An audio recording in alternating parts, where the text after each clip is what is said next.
I, 32, female, have always had vivid dreams. I remember so many of them, and oftentimes I have control over my body and actions, and what I say in my dreams. The plot, not so much. I've dreamt full-blown conversations with people like my dad the week he passed away, or talks with my grandpa when I needed him in real life. I'm an indigenous woman. My tribe is native to the Dakotas. It is very common for me and my family to dream of our lost loved ones. I've had a great aunt tell me that I'm sensitive to these things. I've had some dreams that stick with me for years, where they aren't nightmares per se, but they seem like real-life stress dreams. I don't know if that's the best description, but for instance, I had my cousins over for a sleepover when I was 9 or so. I dreamt that I woke up in my body at that same moment, same night, and same clothes. And I could see my cousin sleeping next to me, and I look over at my arm and my side of the bed, and there are hundreds of ants crawling on me and the bed. Not chaotically like scary, but they're marching in lines straight from my head to the foot of the bed. I do scream, and as I wake up, I'm screaming and brushing and swatting them off of me. My aunt comes in and she's like, "What?"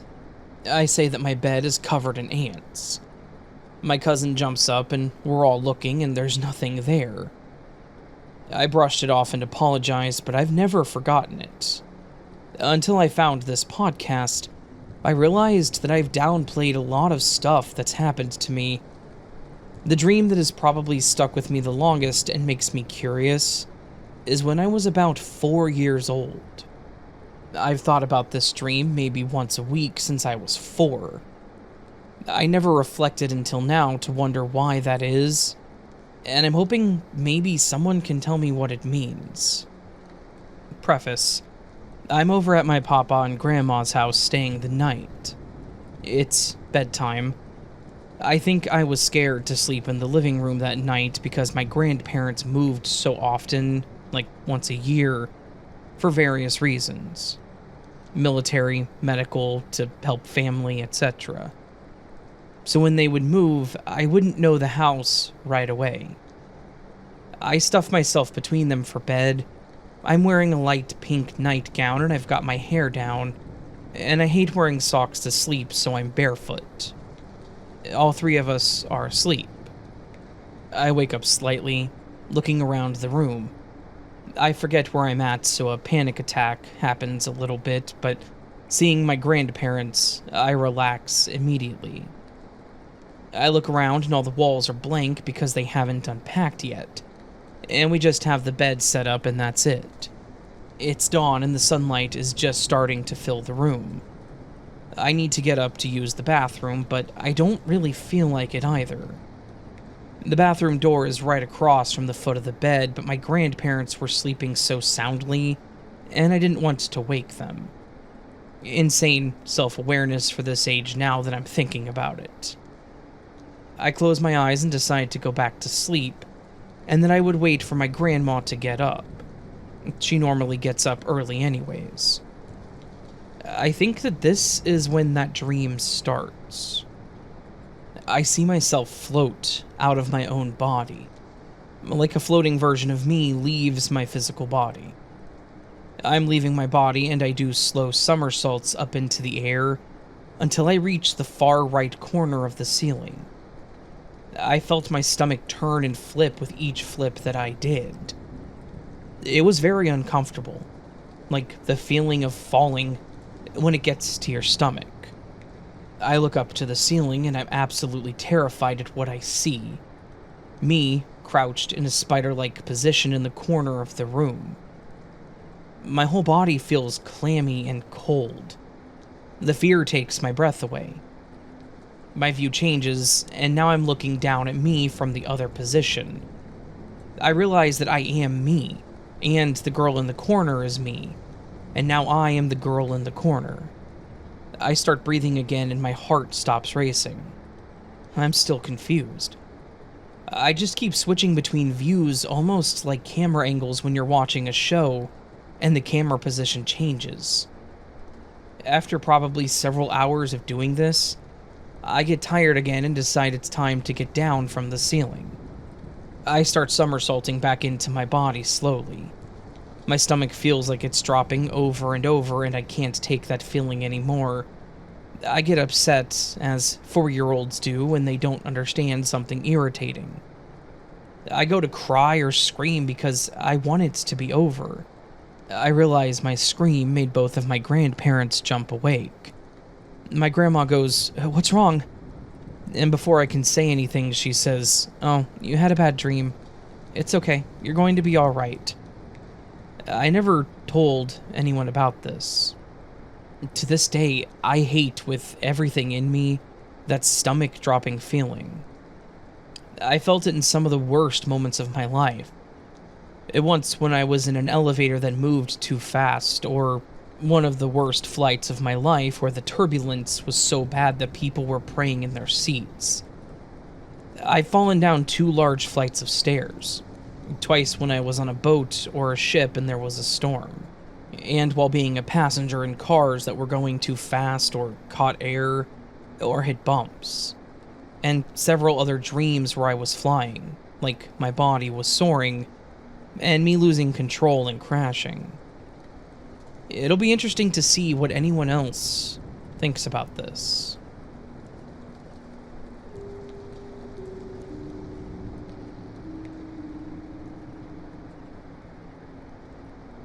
I got married in my early 30s to a man named Kyle.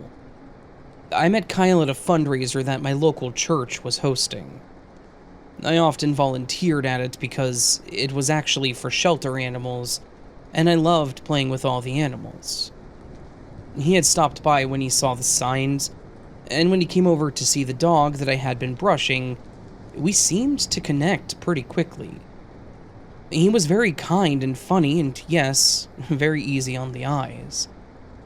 He asked me out for coffee that night, and to my surprise, I actually agreed. I'm painfully shy when it comes to meeting new people, so I guess that's why I volunteer for a lot of animal events. You don't have to worry about awkward small talk. We hit it off pretty quickly and started dating shortly after. And when he proposed to me 2 years into our relationship, it was certainly unexpected, but I had no reason to say no. I loved him. We had been great together, and even talked about moving in together. When we married, I moved into his condo and I could not have been happier. However, things unfortunately started to fizzle out. I told him early in our relationship that I wanted to have kids, and he said that he did too. But as the years went by and I got closer to 40, he was 4 years younger than me, we still weren't there. And in fact, he said he no longer wanted kids. I was pretty crushed. I was a middle child of 5 total. All of my siblings had kids at this point, and I wanted my own too. He knew this. Why would you want to be with someone who had such important plans like that you didn't feel the same about? We had some serious conversations about it, but he was very firm on his choice too. At the time, I felt all I could do was accept his choice, but I could tell that it was eating at me. I started becoming depressed, and there was a lot of self-reflection.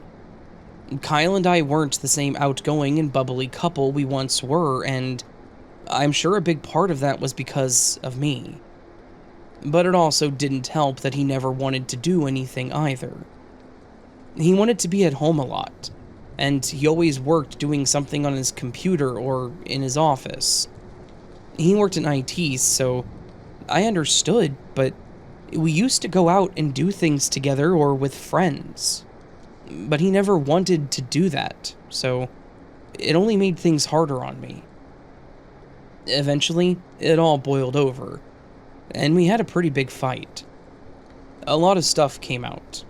Feelings were hurt on both sides, and the only thing we seemed to agree on was a divorce. It turned out we both wanted completely different things in our lives. The next few months were a bit of a blur. We started the process. I moved out since it was his condo and stayed with the friend until I got my own apartment.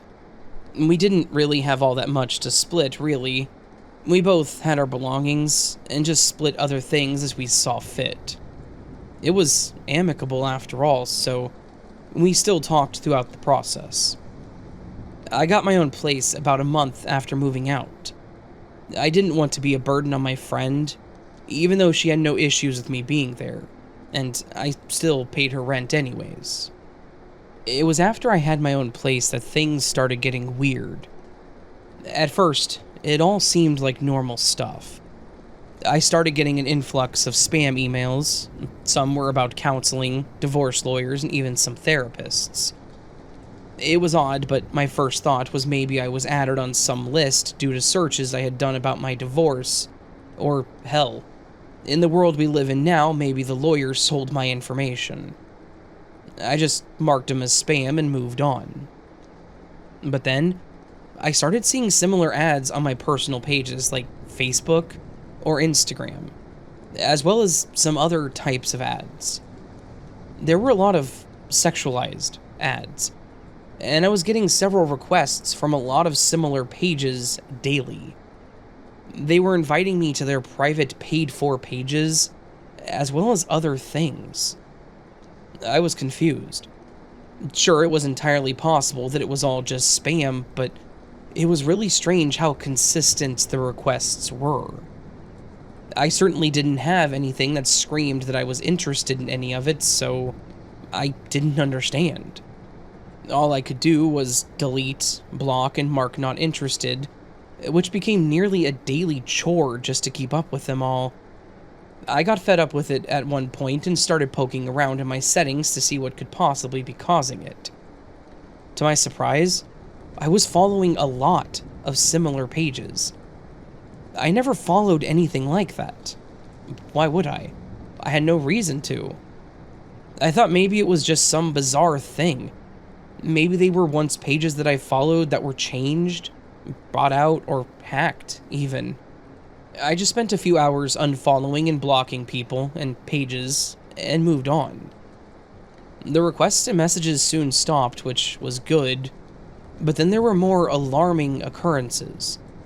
There would be random posts from my account where it had just shared my location. I would be at the store, at work, maybe even out with friends, and it would show Cassidy updated her location. Sometimes I would make a post when out with friends, sure, but I always said something about it. To just share my location was a bit odd. I just assumed maybe it was a setting I had turned on, so there I was, once again, going through my settings. But I couldn't find anything. I will say that I may use social media, but I am far from a pro at it, nor do I know about all the bells and whistles that come with it. So I just disabled location through the apps and moved on. But again, the posts kept happening. I decided to try and look further into it when there was a post made when I went to the doctors. And it wasn't just my primary doctor either. So there was some embarrassment there among the comments left on it, so I had to do something. When I started digging into things, I noticed that there were several active login sessions from different locations.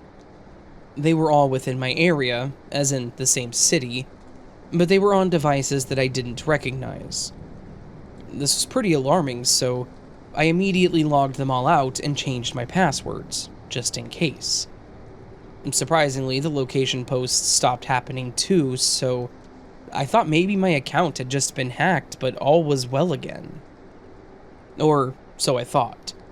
Then, while I was at a friend's house for a small get-together, my friend was notified of a post that I made, and it once again tagged the location. But this time there was text that said, "Where am I?" I didn't make the post. How was this happening again? Together we both looked through my logins, and again there was a new login from a device I didn't know. This time, the location was different, and pretty specific. It was the city and state that my ex-husband worked in. It was just the next state over. We lived close to the state line, but I never went to that state. I had no reason to. I didn't know anyone there, and in fact, I only ever went there a few times when I visited him on his lunch breaks. Of course, I couldn't be sure that it was him either, and, well, why would he do that? It's not like we were on bad terms when we split up. And it's entirely possible that someone else got into my stuff that was there, but it was a little suspicious to me. I was still confused as to how it happened. I changed my password. How were they able to make the post? At that point, frustrated and upset, I once again changed my password and set up multi-factor authentication to hopefully prevent this from happening. But then, one morning, I woke up to an excessive amount of messages on Twitter, texts, and missed calls. Once I finally started taking a look, I was horrified to see not only all of my private messages on Facebook were posted as screenshots there, but so were my bank statements. My bank was already calling me about alerts they were getting. People were upset with me because I had some pretty private conversations with friends, and now it looked like I had just aired all of their secrets. Before this moment, the only thing that happened on my Twitter were the earlier friend requests, so I didn't even think to check that. So I went through the process of deleting it all and changing all of my security settings. I was devastated. I had several friends that were heartbroken, and I had to change all of my banking info. I was stressed, and I just remembered not thinking straight and decided that I would take a shot and call Kyle to see if he might know anything and maybe even help me out. That turned out to be both a good and a bad idea. I called him and he actually invited me over for dinner, and I agreed. The night was actually fine, and he seemed like the guy that he was when I first married him, almost making me forget why I was there in the first place. So I explained what was happening and he agreed to help me, at first. But then he had his own ulterior motives. He made some very suggestive comments, and when I refused, he became very angry. He started throwing things and punching the wall. It terrified me because I had never seen him like that before. I ended up just leaving that night and went home feeling used and defeated. He had to be the one behind all of it, and it was just this way of getting me over there. It even confirmed my suspicion when, later that night, there was a new post with my location at his place that made a comment about running back to my ex. To not make this any longer than it needs to be, the torment from him continued no matter what I did. I even went to the police, and they said that they couldn't even do anything about the cyberstalking unless I could prove that it was him. I couldn't figure out any solutions that would work long term, so I just took the nuclear option.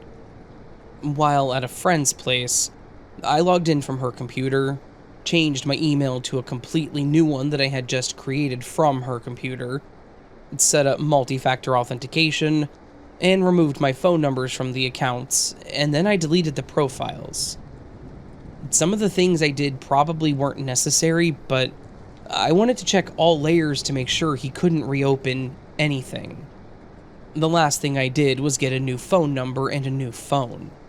No, I was not going to take any chances. And of course, only then did everything stop.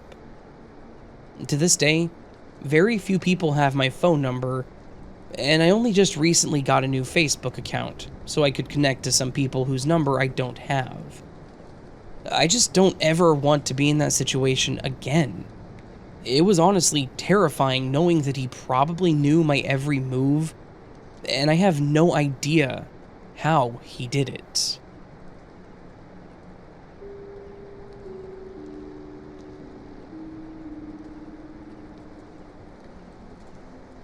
I have a camping story that happened back when I was 11 that scared the hell out of me then.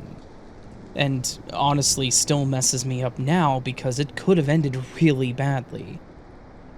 This was back in 1995, and it was a camping weekend that I was spending with my friend Nicole, whom I'm going to call Nikki for the story. Nikki and I were best friends from day one, and we were inseparable through all of our childhood. We were so close that whenever her parents went on vacations, or my family did, the other typically tagged along if they were available. This specific trip was a little camping trip that her dad had wanted to set up that specific summer, and he actually asked me if I could come along. Of course I could, and of course I did. Nikki and I weren't really into girly things. We were both a bit tomboyish, and liked to do the dirty things out in the wild. For the whole weekend, we hiked through the forest, fished in the lake, and spent the nights at the campfire trying to scare each other. Nikki's dad spent the time trying to teach us as much as he could about being out in the wild, which are skills that I still have but don't really use. I can start a fire and tie a fly on a fishing line though, and I cherish those memories.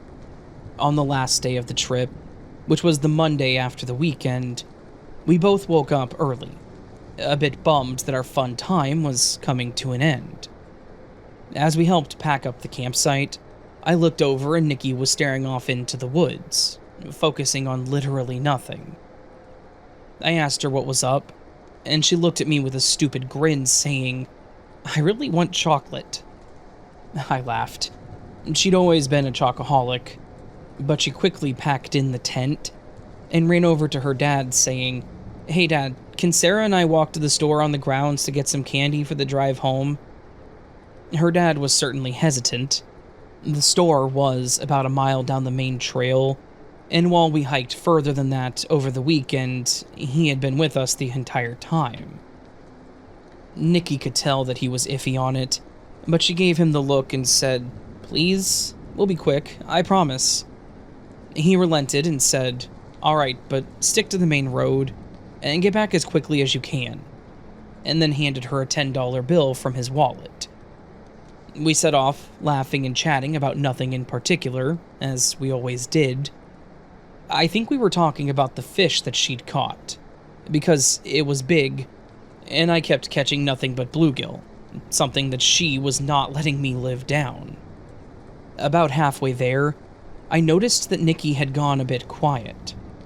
She'd been looking around and laughing with me, but after a little while, she had kind of just stopped talking. I had tried to continue the conversation, but she did not seem into it. Before I could ask her what was wrong, she grabbed my arm and started walking faster. I made a grunting noise, not wanting to walk any quicker than I had, and asked what she was doing. She looked at me and whispered, "Just keep moving. Don't look back, just keep moving with me." My heart started racing. It was super out of character for Nikki to be serious, and this wasn't a prank, I could tell. I wanted to look behind me and see what had bothered her, but I didn't because I could tell that she was actually bothered. We picked up our pace a bit, speed walking by this point, when she looked back again, and then pulled my arm a second time. This time she actually pulled me off the path toward a small RV sitting in a clearing, with an elderly couple sitting outside of it. Nikki called out, "Hey, excuse me." Her voice was a bit shaky. She was way louder than she needed to be for how close they were, like she was trying to make sure that she was heard. The old man stood up, immediately concerned, like he could read her voice, and he asked her what was going on. Nikki leaned in and said, "I think there's a man following us. He's been behind us for a while, and I'm pretty sure I saw a gun in his hand. I'm just scared that he's going to try something." The old man's expression darkened, and he told us to stay put with his wife, and that he would take care of it. He then opened the door to his RV and grabbed what looked like a shotgun before walking toward the path where the man would have been. We huddled closer to the older woman who tried to comfort us while we both just watched the opening, waiting to hear a bang or a boom. Thankfully, that didn't happen. There was a shouting that we couldn't make out, and the man came back saying that the guy had taken off into the woods. Apparently, as soon as the old man came out with the gun, the guy took off into a straight sprint without saying anything. He's gone, but I got a good look at him. We should get the rangers out here to look for him. He told us to stay with his wife while he went up and got them. The rangers came out, took our statements, and told us that they would look for the guy. One of them took us back to our camp where Nikki's parents were waiting for us and explained the situation. Her parents were a bit frantic when they heard what happened. I remember her mom was super huggy at that moment, and her dad was cursing under his breath, probably feeling upset that he let us go. It obviously wasn't their fault. They couldn't have expected some creep to be, well, creepy. I don't think they ever found the man or what it was all about, but I can fill in the blanks. It felt like he was going to attempt to kidnap us, especially true if Nikki really did see a gun. Thankfully, that old couple was in the right place at the right time, and that old man was more than willing to be aggressive to protect us. They actually had increased the patrols on the grounds after that, but as far as I know, nothing like that ever happened again. It took me a long time to feel comfortable with camping again, and even now, nearly 30 years later, I still get nervous when out in the woods.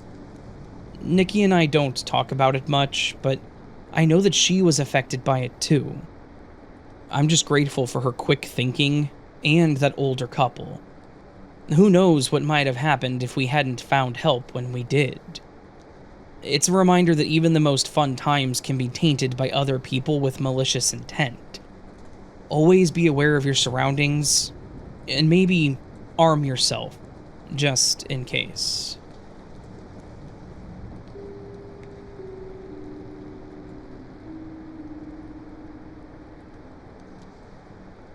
I awoke that morning expecting an uneventful day.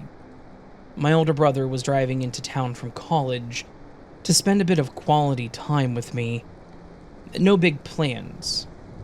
When he arrived, we grabbed a snack, caught up on family news, and generally decided that we would take advantage of a beautiful early October day and take a ride with no specific destination in mind. Little did we know what was to come. Kev drove recklessly fast, a common trait among 19-year-old college dudes. At 16, I was just happy to exhibit a bit of my wild side. I had always been your basic good girl. Without much prompting, I usually towed the line when it came to rules. We were careening down Boston Road in the general direction of the Mass Pike, and who knows from there. The joys and ignorance of being young felt like a vitamin elixir. Windows open, my long hair whipping in my face, laughing over corny jokes, and singing in brother-sister duets to whatever the radio spit out at us. Without explanation, Kev slowed down and gave me a grave look. "I think we're meant to take the next right-hand turn," he said. This might be a great time to tell you that my brother had demonstrated multiple times in his life that he had some indefinable ability to pick up on the paranormal. Not one to be dissuaded, I knew that it would be fruitless to quiz him. So I shrugged and muttered, "Alrighty then." As it turns out, the next right was a barely discernible narrow road, partially hidden by shrub overgrowth on both sides. It didn't look promising to me, and I offered as much. "We'll know when we get there," Kev said enigmatically as he turned on to Silver Street. We both grew quiet as we bumped our way on what seemed to be a once, long ago, paved and very narrow street, now worn down to puddles, potholes, and patches of dirt. Where were we heading? Why had I never noticed this dumb little road in the hundreds of times I'd been on Boston Road? It all felt surreal, somehow. Conversation slipped to silence, and the air around us seemed to cool and grow still. I felt frightened in that vague way one does when the house creaks at night. I swallowed the urge to say let's just turn around, lest my brother look down on me. About 2 miles down Silver Street, the houses began to thin and the trees framing the road rustled warnings that I knew I could not decipher.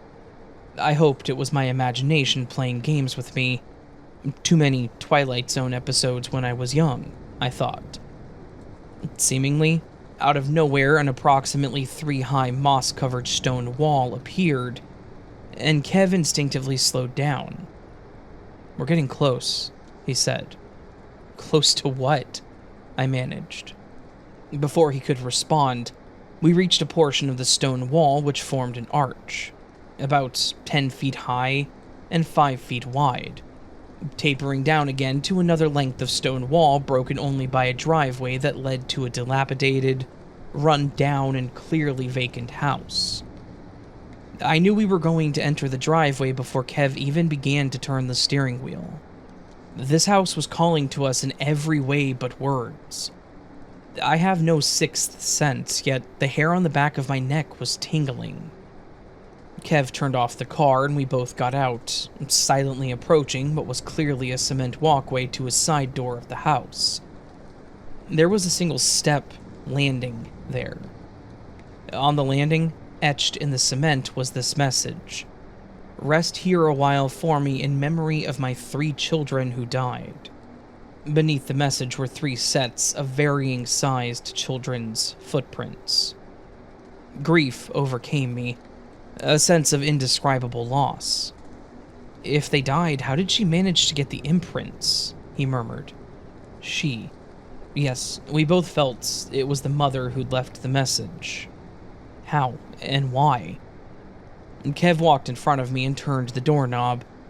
He seemed as surprised as me that the door was unlocked, as if someone had called, "Come on in." We both entered as if we belonged there. Slowly we toured the kitchen and an adjoining summer kitchen, popular in older homes in the New England area. There were a few pots on the counter and some dusty, cracked dishes in the sink. Dishes and pots in an empty old house? It didn't make sense. We continued into the living room. Wallpaper was peeling back like bark off a decrepit tree. Magazines and old newspapers were scattered on the floor. The room was bare except for a single cherrywood 3-shelf bookcase that stood like a roadblock at the base of the stairway leading to the second floor. And that single piece of furniture was immaculate. No scratches or dust. Kev slid it away with ease, and I began to run up the stairs. "Careful," he shouted. "I don't think it's safe." I was already standing in the middle of the first upstairs bedroom as I heard him slowly making his way up a much shakier-sounding set of stairs than I'd imagined or allowed myself to notice. More torn wallpaper, dirty windows that cast a speckled bit of sunlight on worn wooden floors. Nothing else. In the second bedroom, there was a large chest of drawers. It seemed incongruous that any furniture, the bookshelf downstairs and this dresser, were in this shell of a house at all. I turned to Kev to offer that thought, only to see him pushing at the side of the dresser, struggling, trying to move it. "Help me get it away from the wall," he insisted. Together we pushed and tilted, until finally we had moved it about 2 feet from the wall. We stood side by side, transfixed by what we saw. Fully hidden behind the dresser was how to describe it? Not a closet, nor a cubby. It was a 3-by-4-foot area, clearly built into the house and then hidden by this chest of drawers. Kev leaned in and quickly stepped aside to let me look. There were scratches on the floor. Faintly legible was the shaky printing of the word "help." There were handprints on the wall. Children's handprints. What secrets did this house hold? Children had been hidden in that space, no question about that, we agreed. "We're out of here," my brother had whispered as he half slid down the stairs. I was right behind him as we raced for the car. Kev was speeding in reverse while backing into the street. I felt my fingers claw for the dashboard. If it took us 10 minutes to get from my parents' house to there, it took less than 5 to get home. We were spooked. Nothing felt normal and nothing felt real. We were overwhelmed.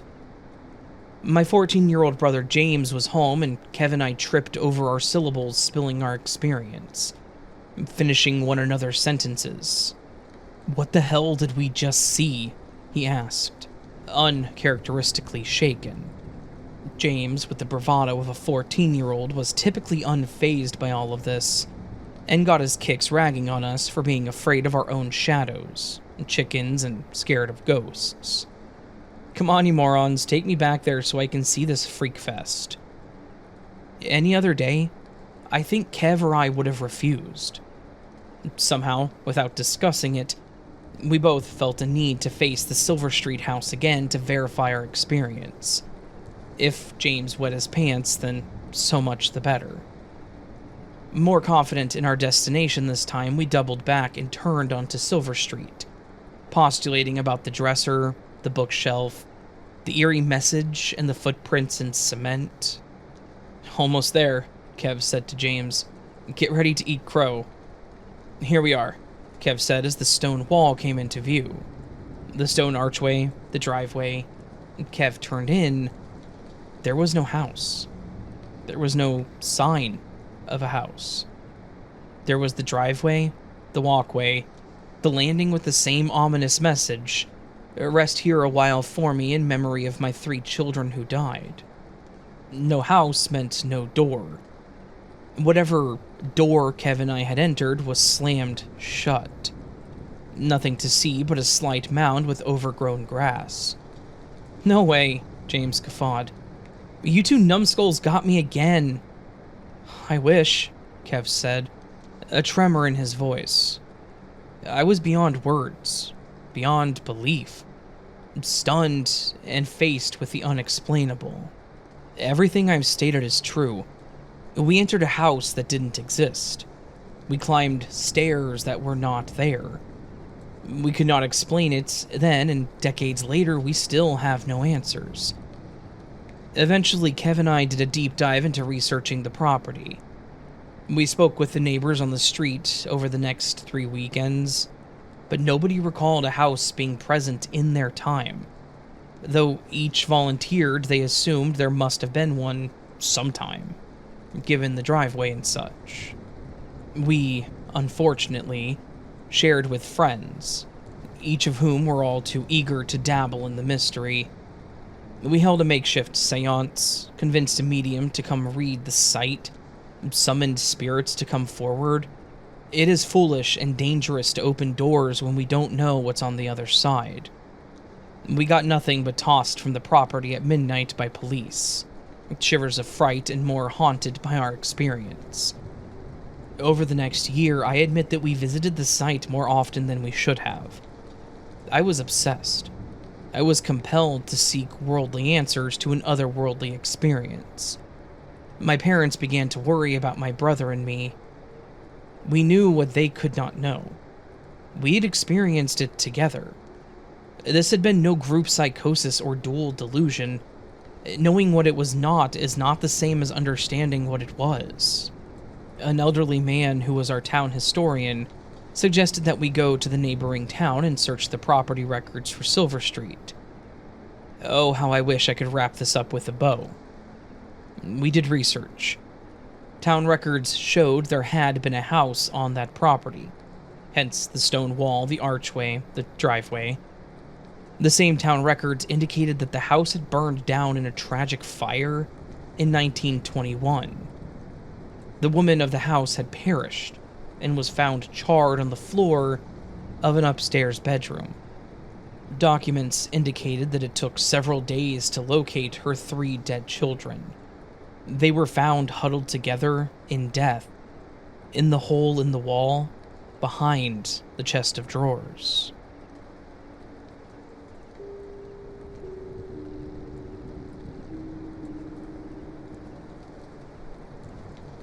Hello, dear people of Reddit. I would like to share a creepy story of mine that has been bugging and making me paranoid for quite some time now. Just to clarify, I am a male and this happened to me when I was 16 in May. It was just another regular day at school. I had just exited my bus and began walking home. The path's not that long, so it only takes me about 12 minutes to get home. I kept walking as usual and nothing seemed out of the ordinary. At some point, there is a very narrow road that leads between two buildings, so cars have to squeeze between them. I always walk on the edge of the road so the cars can easily pass me. There was this one car that I hadn't seen around my area before. I didn't see it, I just heard it behind me.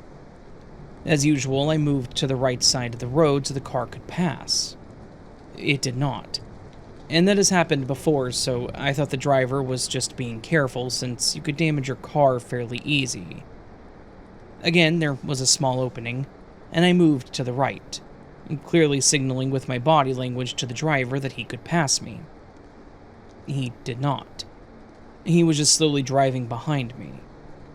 At that point, I started getting paranoid. Something like this had never happened to me before, and the driver or the people in the car clearly wanted something from me.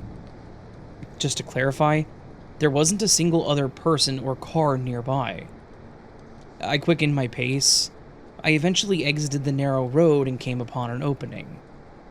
It's possible to either turn left or right, but drivers could also turn around on the same road and go back the way they came.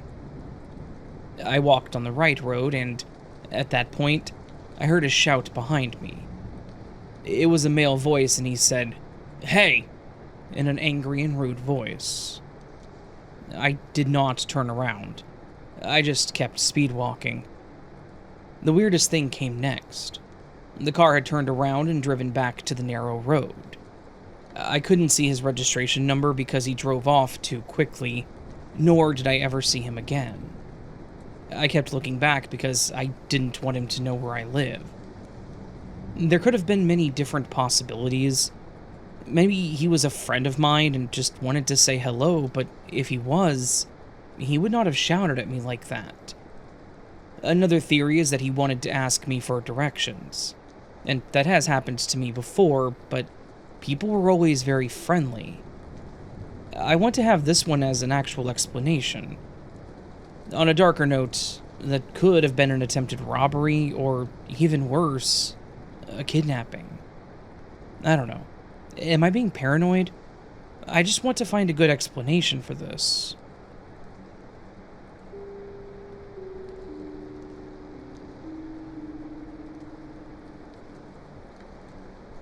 These are all of the strange things that have happened either directly to me, to my mother, or both of us together. We lived in a house built around 100 years ago with pine wood floors, surrounded by farmland and forest. One night I was in the bathtub and I heard the kitchen door shut, then heavy footsteps leading from the door, through the kitchen and up the stairs. The stairs are adjacent to the bathroom in that house, so I yelled out, "Hi, Dad," as I assumed it was him. He worked at a ceramic factory and was required to wear steel-toed boots, so he always had heavy-sounding footsteps throughout the house. There was no answer, which was odd to me. The footsteps continue up the stairs and into my parents' bedroom. Then I hear my mother walking from the living room, through the kitchen, up the stairs, and into her bedroom. And she says, "Hello?" But nobody responded. After I finished my bath, I asked my mom, "Did Dad come home already?"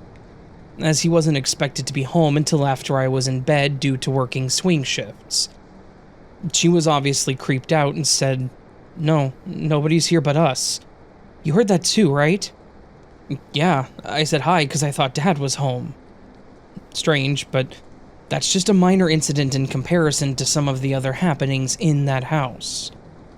I won't get into detail here, but there were many times my mother experienced sleep paralysis with an entity that pinned her to the bed with its hands on her chest.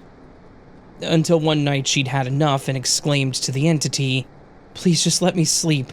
I'm really tired and I have to get up early, and I really wish you would just leave me alone. Please, please just let me sleep." And from then on, the strange things seemed to have ceased. And yes, I asked my mom for permission to tell these stories. I have a ton of ghost stories, but I'll stick to the really strange ones. I have a ton of stories about my cousin's house that are very strange. One night, my parents and I were visiting with my cousins, with his parents. We were kids at the time. Our parents were in the kitchen playing poker, and my cousin and I were in the living room watching TV. It was Christmas time, as there was still a decorated tree in the living room, coupled with the toy train around the bottom. Out of the blue, the train starts going around the track on its own. Nobody was near it when it started. My dad went to shut it off and picked up the battery box, and there weren't even any batteries in it. How the heck is that even possible? Needless to say, my cousin and I were pretty creeped out, so we went upstairs to play in his bedroom. A little while later, we hear a loud bang coming from the living room, followed by both of our parents yelling our first and middle names. A no crap moment for a child. So we go running down the steps and into the kitchen where our parents were, and they were just looking at us all confused. My uncle says, "You guys weren't in the living room?" We say, "No, we were upstairs." So him and my dad go into the living room and find a glass ashtray. You know, the old kind that was really thick glass and kind of tinted brown. Split exactly in half, and on opposite sides of the coffee table. How in the actual hell does something like that happen? Nothing fell onto it, nobody dropped it, nobody was even in the room. They didn't have any pets either. We left shortly after that. That house had some seriously bad energy in it, and that's not the half of it with that house, from what I've heard. But that wouldn't be my story to tell. But thanks. I just recently started listening on Spotify and am very intrigued with the stories, and felt compelled to share my own.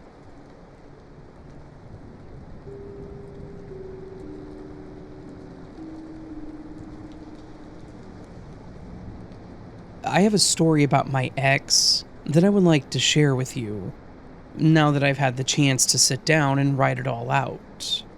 This all happened, I kid you not, within the span of 2 years. And that's it. I met my now ex, Oscar, when I was out with friends at a restaurant. He was our server, and after some flirting, he left me his number on the receipt. I jumped on the opportunity because I had never done that before. I texted him the next day, and not only did he remember me, but he was also surprised I actually messaged him. After a little back and forth, he asked me out that following weekend. The date was fantastic. We had dinner, went to see a movie, and then had drinks. Our relationship started pretty quick after that, and we became pretty attached at the hip. Even when I would go out with my girlfriends, he asked to go. None of us ever had an issue with it, as my last semi-serious relationship, he didn't even care to get to know my friends. Oscar, however, was always fantastic with my friends, and I loved it. But what I didn't expect was being proposed to on our 6-month anniversary. We had done so well together, and I was in love. We were happy. So I said yes. Life after that was the usual. We just had matching rings on our fingers. I did move into his place because he had a home that he had inherited after his grandparents passed, which was even better than apartment living. We still did everything together as normal, and we were both very happy, or so I thought. After about 4 months or so, Oscar started to change. It started as just him snapping at something that upset him. He would later apologize for his outburst and explain that he had a bad day or wasn't feeling well. Simple things like that. But then it seemed to escalate. Sometimes we would play harmless pranks on each other, like spraying each other with the sink sprayer, or scaring each other, and we would laugh, and even had a counter on each other for it. But one time I did it, he flipped out on me. He yelled at me about how stupid it was to do that, and it left me in tears. Except that time, he didn't apologize. He didn't give any excuse for it. I mentioned it when we went to bed, and he just said that he wasn't sorry because I was stupid. I then slept in the living room that night. Things escalated, and sometimes Oscar got so angry that he started punching holes in the wall, or would slam on the steering wheel if we were in the car. It was terrifying, and I was honestly scared that one of those might land on me. I had an aunt and friend who went through hell trying to get out of a horribly abusive relationship, so I knew that I had to take action. I started on a good day. Oscar was in a good mood. I made his favorite meal, and as we were finishing, I asked him about it. Specifically, I asked him if something was happening that he wasn't telling me about that was causing him to act that way. I even tried to word it in a way to be supportive, to see if there was anything I could do to help. Apparently, this was the wrong thing to do, because after calling me a few names, and me apologizing, telling him to forget about it, as a way to try and move on. But his response instead was to flip the entire dinner table, breaking everything on it. He then left, and I didn't see him for 2 days. I took this time to make some choices. I packed up a lot of my stuff, kept what I could in my hatchback, and stored the rest at my sister's. Not ready to tell my parents either. When Oscar came home, I was cleaning up the kitchen, something I had to do regularly, or I learned he got unreasonably angry about it. He quickly noticed some things missing and started mocking me for thinking about leaving. This told me he didn't care. He was not the man that I fell in love with and married. And I have no idea what happened and why in such a short amount of time. I went to the house later that month with divorce papers, and asked my sister to wait in the car. When I gave him the papers, all he did was give a small, annoyed smirk and shook his head. I tried talking to him about it, but all he did was sign the papers and throw them at me. Then he went to his room without saying another word. It could have gone worse, but it could have been a lot better. At least it was done, and I learned my lesson. It was only maybe a month or so after the divorce that I started feeling watched. Sometimes I would see his brother at the same store, but I would always catch him looking at me. And it wasn't a situation like you saw someone and you go, "Oh, hey." It was like, this guy is bad at asset protection. We would lock eyes and he would turn suddenly as if I didn't notice. Then I would get random calls from his younger sister. She always got along with me and was always a very sweet girl. But when she would call and ask me maybe some relevant questions about things we normally talked about, then she would mumble something to someone in the background, and ask something about my day, like trying to hear about how my day was going. It sounded forced, like someone in the background was asking her to say it. It felt like she was being put up to it. But what I found interesting was that it was never Oscar I saw and heard from. It was his family. And I would also see other random people that seemed to be watching me, but never Oscar. To be honest, it was quite infuriating. It was like he was trying to keep tabs on me, and watch me, by making everyone else do it. The bigger problem with that was that meant I really couldn't do anything about it. I couldn't exactly put a restraining order on every person I saw staring at me, so all I could do was deal with it and just hope they would give it up one day. So, after a few months of this constant watching, stalking me by proxy and calling me, I got used to it, but I was still never comfortable with it. In fact, I didn't like going anywhere alone anymore. I would still go out with friends, but I never went to sit at a coffee shop or anything. I often did grocery pickup or delivery just to not be alone.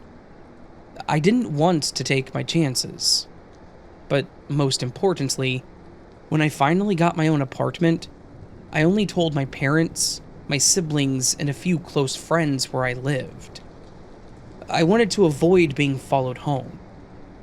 However, as I was coming home from work one day, I saw someone leave my apartment complex that I didn't recognize. I may not have known all of my neighbors, but you could see the normal people coming and going. As soon as they noticed me pulling in, they pulled their hood up and did a quick turn to walk away from me. I immediately felt something was wrong, so I called the police to report it. They checked the area and escorted me to my apartment, where they also checked, but nothing was found. Again, all I could do was let it go. But a few days after that, I had a cop show up at my apartment, and after several questions, he asked me to go back to the station with him. Turns out, someone had gone to the station saying that they were being paid to have me killed, but that they couldn't do it. He explained that he was at the bar one night, and a man approached him, bought him a bunch of drinks, and gave him $1,000 to do it, and said that he would give him 1,000 more after it was done. The detective showed me the man, who I did not recognize, except the hoodie that he was wearing. It was the same guy I saw at my apartment, and the man he described that approached him was none other than Oscar. I gave the detective a picture of Oscar to show to the man, who confirmed that it was the same guy. So I was sitting there, a crying mess, with the thought that my ex-husband really just tried to have me killed. Why? He was the one that completely changed. I tried to reason with him to make it work, but he didn't care. I thought I didn't feel safe before, and I sure as hell did not feel safe after that. He was definitely found guilty and went to prison for conspiracy, and the man even came up to me and apologized. He said that he had never done anything like that before, but he was in a really bad spot, drunk with self-pity, and felt desperate. But after sobering up, he knew that he could never do it. He was a father himself, and I think that really saved me.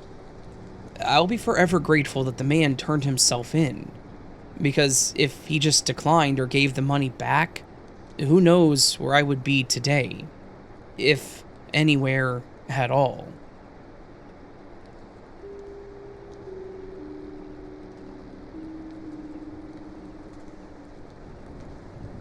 Hey Raven, long-time listener, first-time poster. Recently there was a post regarding creepy coworkers reminding me that I had a creepy coworker, and I could share that story, since I feel like the rest of my stories are quite frankly too short to share. When I was 15, I needed to get a job. This was because I had lost my parents' very expensive camera. I had gone to several places to try to get a job, and I was too young for most of them, even though online it was a different story. I ended up getting a job at a popular pizza place near my home. It didn't pay much, but it was something. Well, I worked there for a couple of months before they introduced a guy named Jesus to the team. He was a smaller Hispanic man, still taller than me, as my height and body build often made people think I was significantly younger than I was, along with my mannerisms regarding how I treat people. I'm a very trusting person. As long as I'm not given any reason not to trust you, I will trust you. Jesus seemed to have an interest in me right from the get-go, which I didn't much care. It wasn't a big deal, and I'd had plenty of pursuers before. About 3 days before we met, Jesus approached me. "Hey, I think you're really cute. Can I have your number and perhaps go on a date with you?" Well, my family had a rule that I couldn't date until I was 16, as it was a part of our religious beliefs. I would be turning 16 in about a month, so my response was, "My family has a rule that I can't date until I'm 16. I turned 16 on April 5th. How old are you?" Jesus said, "Oh, I'm 17. I'll be turning 18 about a week after you turn 16. Age gaps have never bothered me, as long as they were small enough. though the legality of dating an adult did bother me. So I offered him my number and said that we could probably go on one date, and that was it.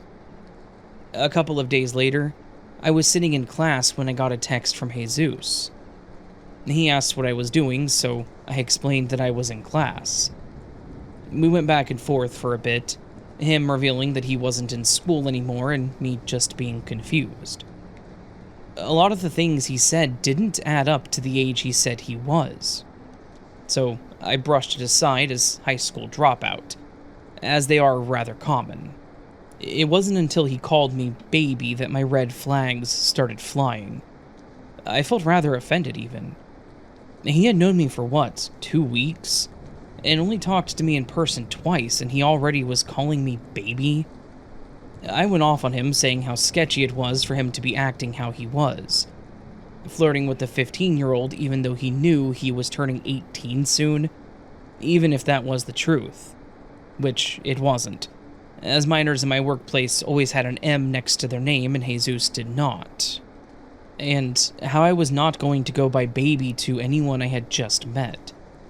He stopped contacting me and my mom called me in later that night, as I had forgotten to tell her, but it was a habit of hers to make sure I wasn't talking to any bad people. She praised me for taking the action I did, and contacted my boss about Jesus.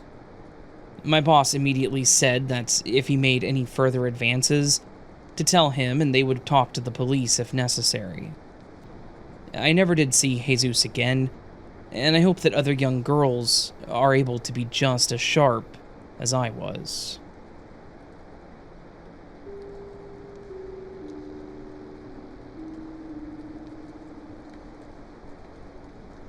When I was a teenager, a long time ago in the late 80s, me and my best friend at the time were hanging out at her apartment on March break. We were trying to cast spells, and just being dumb teenagers basically. I thought that it would be funny to see what happened if we dialed 666 on the old landline phone, fully expecting the phone to give us either a "your call cannot be completed as dialed" recording, or just nothing at all. Instead, what we heard scared us so badly that we hung up immediately. It was a moaning, screaming sort of noise, mixed with a squelchy, sticky sound. Being a bit braver, I tried again to see if we got that same result, but this time I just got a fast, busy signal. I didn't try it again. Screw that. If I recall correctly, my friend grew up Catholic. I think she might have been doing some hasty praying between the two calls.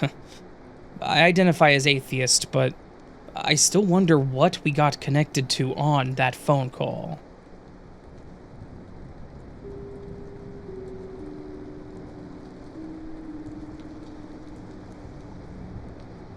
Hello, Raven. I'm a 34-year-old male, but this story dates back to when I was about 7 or 8. I was raised in Central Virginia, but all of my mother's family lives in a small town in North Carolina. It's not extremely small like the towns you see in a lot of country movies, but it's still small enough to where everybody pretty much knows everybody. Back when I was 7 or 8, myself, my sister, and my mom had to travel back to North Carolina because my great-grandmother had passed away. Considering the size of my mom's family, by that age, I've been to my fair share of funerals, so nothing was out of the ordinary. At least not until later that night. Because my family was so huge, it was common that, rather than spending money on a hotel, we would just stay at a relative's house whenever we visited. The night after the funeral, I decided to stay with my cousin because he had bunk beds, and I preferred that over a couch. So as I was laying in bed attempting to fall asleep, I couldn't help but to think that I was being watched. You know that feeling you get when someone is piercing their eyes through your soul as a way to get your attention? Yeah, that feeling. Mind you, his bunk bed is against the wall, and I was facing the wall as I laid down, and his door was closed. So I didn't really think that someone was behind me. On top of that, My cousin was in the dead of his sleep. But because this feeling was so intense, I felt the urge to turn around to see if someone was indeed there. As I turned around, I saw what appeared to be a bluish-white mist just hovering and looking at me. I saw what looked like a head and shoulder shape, and the rest just mist-like. It was for no more than maybe 10 seconds, and the more I looked at it trying to figure out what it was, the more terrified I became. At this point, I just cried out for my mom, who was also staying the night. Then my mom and my aunt came running in the room and asking what was wrong with me. I couldn't bring myself to tell them why I was crying. As a surprise to me, she actually remembered that exact night and her running into the room.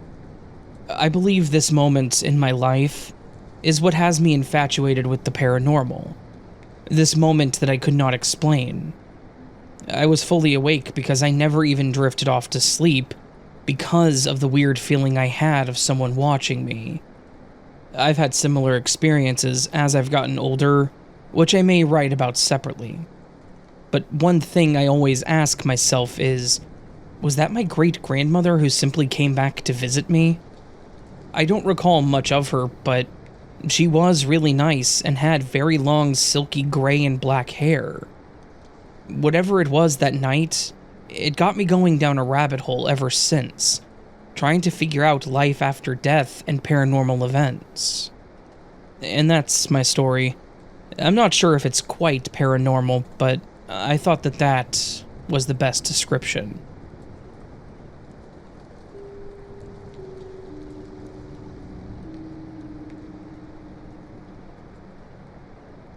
My girlfriend and I did a cross-country road trip around 10 years ago, and eventually made it to Florida where my dad was living at the time. While my dad was at work, we would hop in the car and go sightseeing every chance we got. My dad lived in the Tampa area, and there was plenty to see and do within a couple of hours of the house. Beautiful beaches, crystal clear rivers with manatees swimming about, palm trees, tropical plants, and lots of things that were new to us as we come from the opposite corner of the country, all the way up in the Pacific Northwest. One day we decided to drive from the coast, where my dad lived, to the east. It was a part of Florida that we hadn't seen yet, and we were eager to see some of inland Florida. We weren't disappointed, as we found ourselves driving through some really nice green rolling hills with cattle ranches, giant old oak trees with moss hanging from the branches, and country roads that went on forever. I'd been driving for a while and wanted to take a break so I could be the passenger, and just stare out the window, taking it all in. So my girlfriend took over the driving for the time being. Eventually we would decide to stop for a bathroom break, and I would drive the rest of the trip back to my dad's place. We were keeping our eyes open for a good place to stop when we saw a sign that indicated there was a park up ahead. We pulled into the parking lot, parked the car, and headed towards the bathrooms. This was a big park with lots of grass. It really was a beautiful spot. We noticed that there was also a bike path that ran through the park, and people would park their cars here and set out on this path for a bike ride.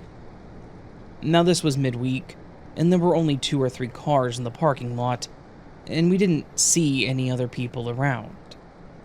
I headed into the men's room and popped back out, noticing that my girlfriend was still in the women's room, so I decided to have a look around while I waited for her.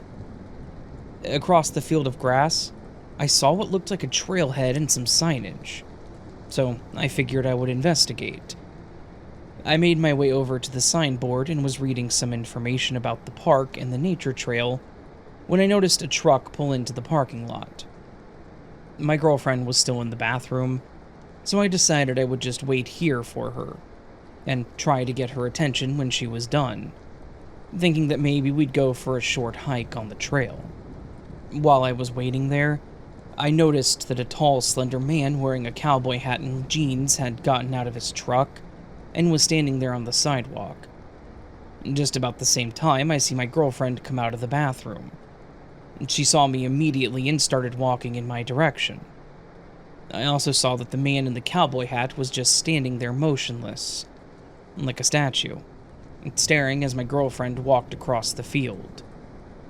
As this was happening, I started to get an uneasy feeling in my gut, like something wasn't right with the guy standing there and staring at us. My girlfriend made her way across the field to the edge of the forest, where the trail began, and where I was standing. When she arrived, I asked her if she had noticed the man. She turned around to look as the man just stood there, not moving a muscle, and staring at both of us now. We must have stood there for a couple of minutes, both of us feeling uneasy. It was like we knew that we should not walk any further into the woods. You know that apprehension that you feel when someone is just staring at you, with no expression on their face? Like a hunter watching his prey intently. That's what it felt like.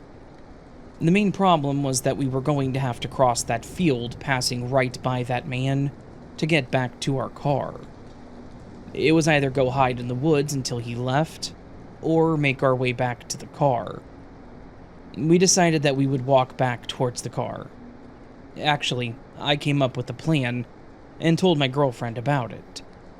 We would walk straight towards him, and because I had a 35mm camera in my hands, my plan was to use that as a weapon if anything happened. I gave my girlfriend the car keys and said that if he made any move towards us, that I was going to rush straight for him and hit him as hard as I could with the camera in my hand, and she was to run straight for our car, get in, and get the hell out of there. When she got back to the highway, she could wait for me there. So we started across the field, and not once did the man move or take his eyes off of us. He just stood there, glaring at us from under the brim of his cowboy hat.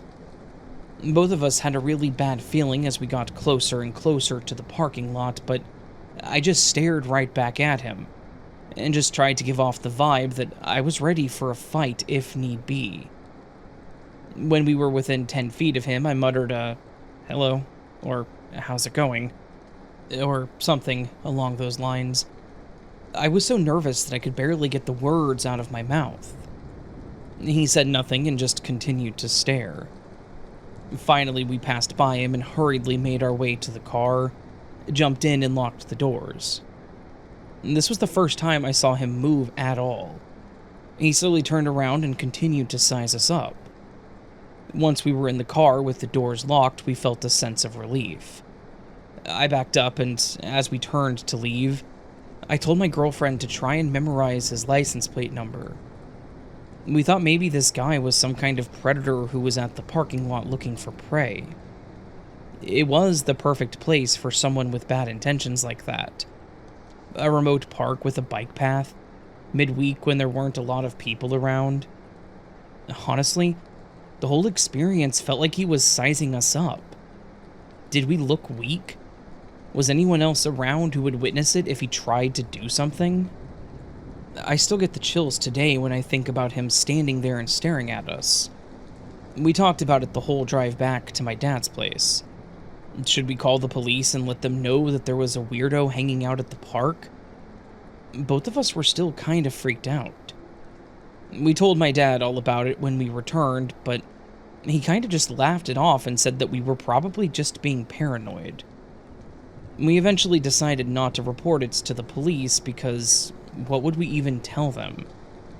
Nothing happened, thankfully, but even 10 years later, the thought of that guy freaks me out. And if I mention it to my now ex-girlfriend, she agrees that it feels like we got lucky that day.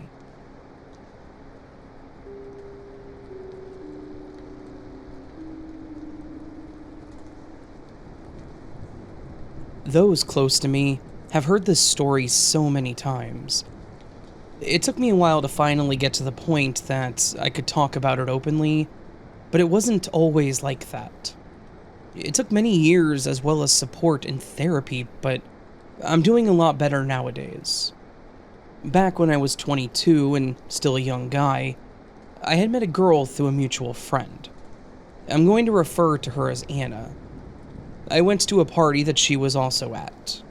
We would talk here or there, not really knowing each other, Turned out she was the sister that tagged along who was a friend of the host. So basically my friend's friend's sister, if that makes sense. I didn't really know the friend very well, but we had met at previous parties. Anyways, we got to talking that night, and I think it was pretty obvious to a lot of people around us that there was definitely some chemistry between us. Too bad I didn't notice that it wasn't all good. We started dating shortly after and quickly became inseparable. I didn't really date much in high school, so with little to no experience, I fell pretty hard for her.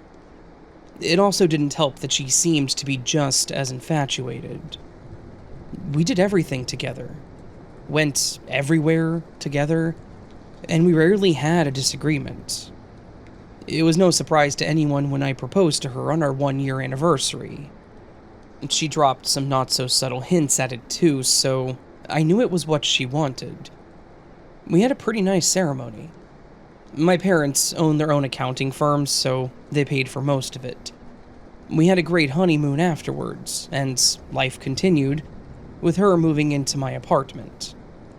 She dropped some hints about getting a house, wanting kids in the future, and I was all aboard the idea, so we started looking soon after marriage, too. Thankfully, I already had decent credits, and with my parents' help, we were able to find a nice little 3-bedroom house that was perfect for us. Everything was right. I was happy, couldn't be happier even. And we were ready to even have our own family, and all of this at the age of 25. Nevertheless, things started to shift. But it started slowly until it just exploded. On the surface, we still seemed like the perfect couple. And both of us in successful careers. I was working for my parents' accounting firm. Anna was still working at a daycare and was one of the managers. She absolutely loved working there and being around kids, and we did well for ourselves. We shared hobbies and had a close circle of friends that we all knew and hung out with. But the more we were alone with each other, the cracks would form, and they grew bigger and bigger. It would start with just little arguments, things that would set her off easily. If I made something for dinner that I made last week, or expecting her to make dinner when she was off and I got home late from work, then the arguments would grow and she would become so angry that she would lock me out of the bedroom, making me sleep in the living room.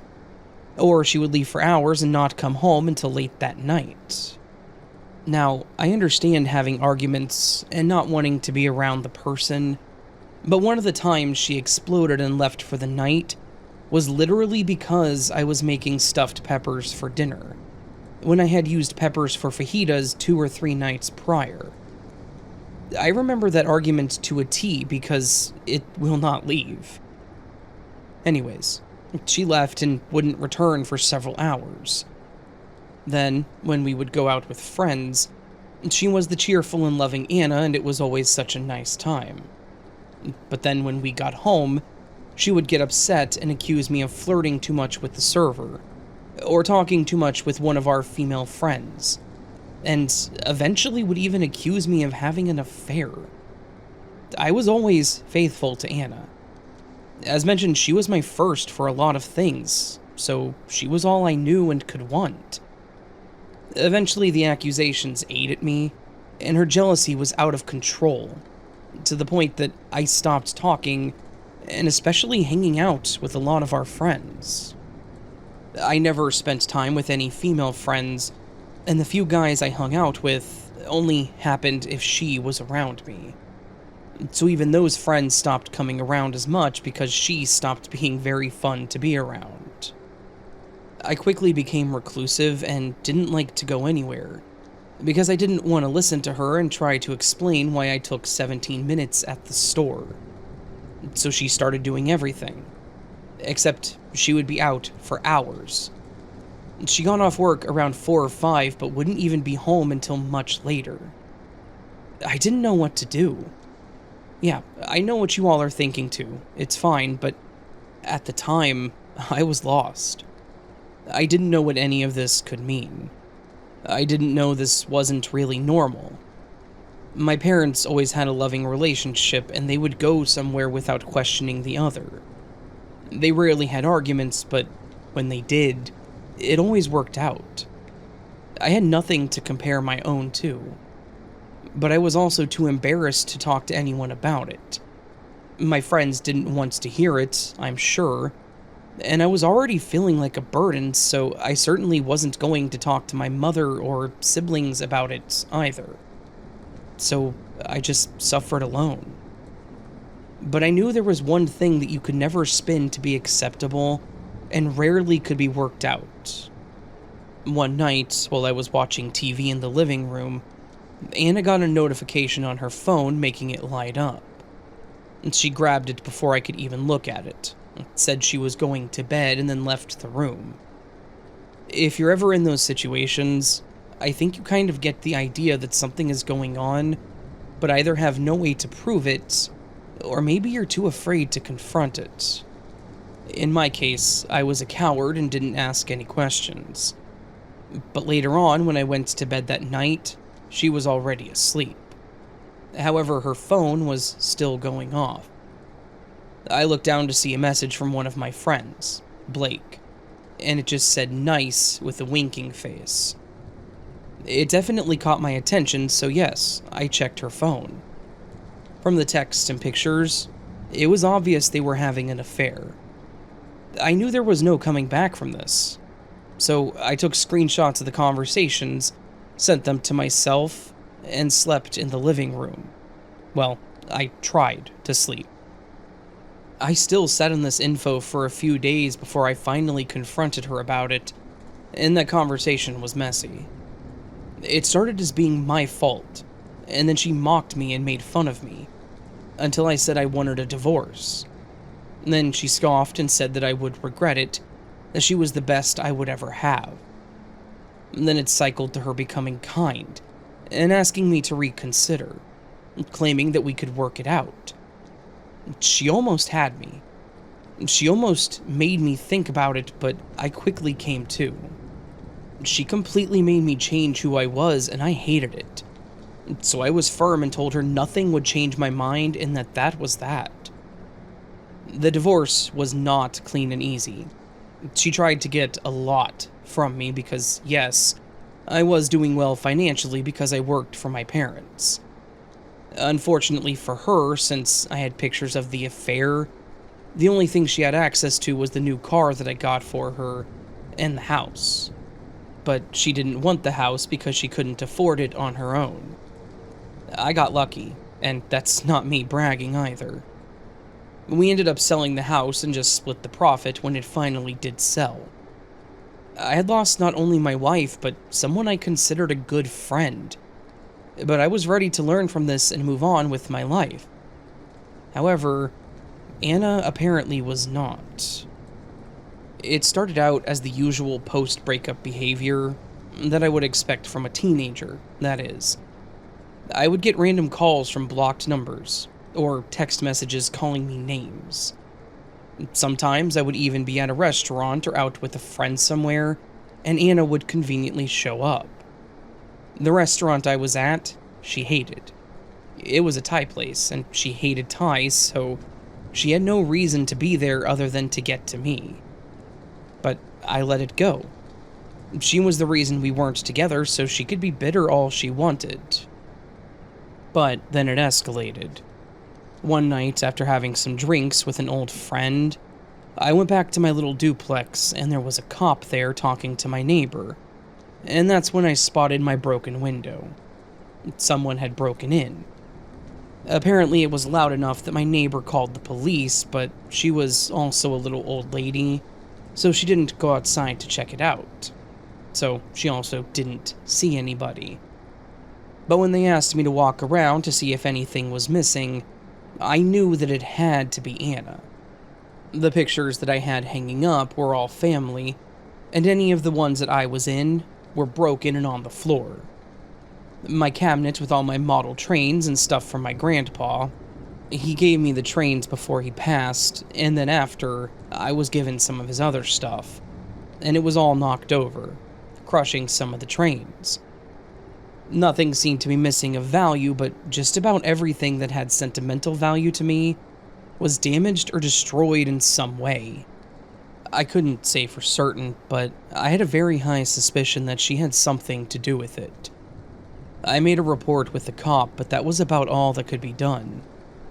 But the break-in and semi-stalking was just a scratch compared to what she tried after that.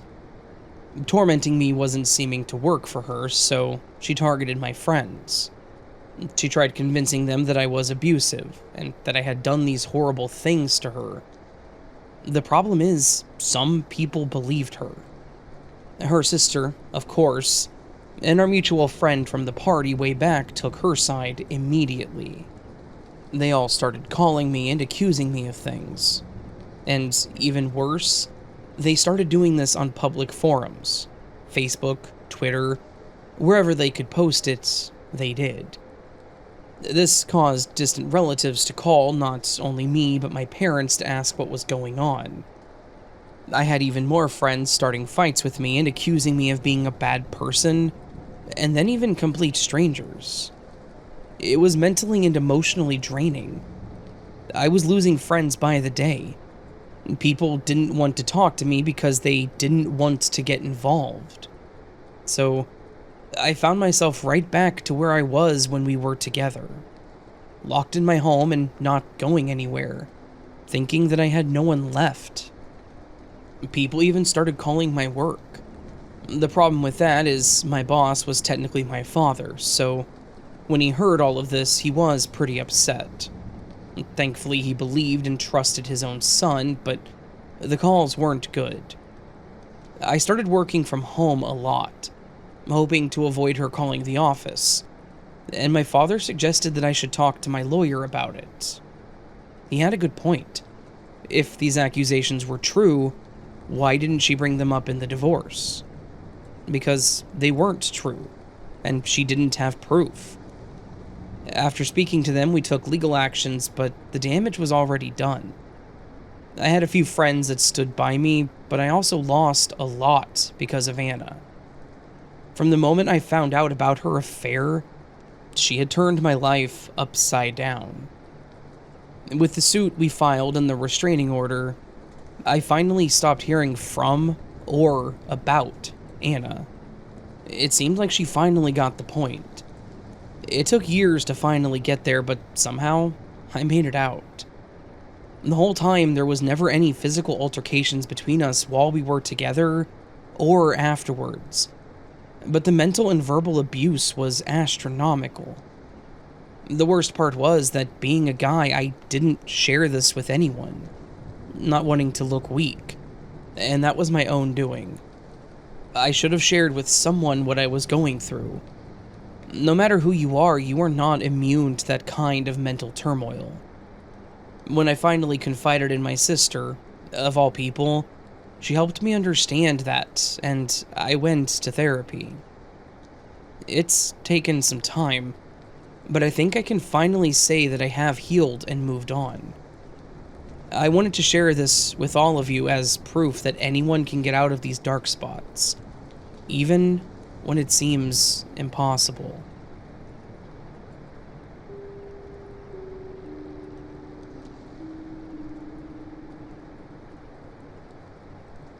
After listening to some older stories, I convinced myself that you might be interested in my story from a past vacation that I took.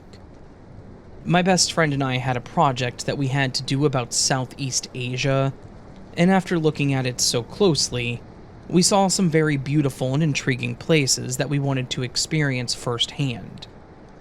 We worked very hard on an extra assignment where we could win a grant that basically paid for a trip there, and luckily we won. It was supposed to be as a student experience, so we would be documenting what we did, what we learned there, and even had a few specific places we were required to go to. However, there were also places that we wanted to visit as well, so we saved up money and our parents helped us pay the difference. We've traveled to Canada and Ireland before, but this was going to be completely new to us. We were planning on being there for 2 weeks, and it was going to be the most memorable trip we've ever taken. That part was still true, but for a completely different reason. We started our trip in Thailand, and it was incredible. We went to a temple that was beautiful inside and out, and we learned about the Thai royal family. We then visited a temple and took a ferry ride, which was relaxing. That enticed us to later on take a riverboat tour too. One of the last things we did in Thailand was visit a large market. There seemed to be some kind of festival going on. I don't remember what it was, but there were a lot of items being sold promoting it. As we browsed, we tried some different foods that were all fantastic, but we wanted to take this opportunity to bring back some keepsakes and souvenirs.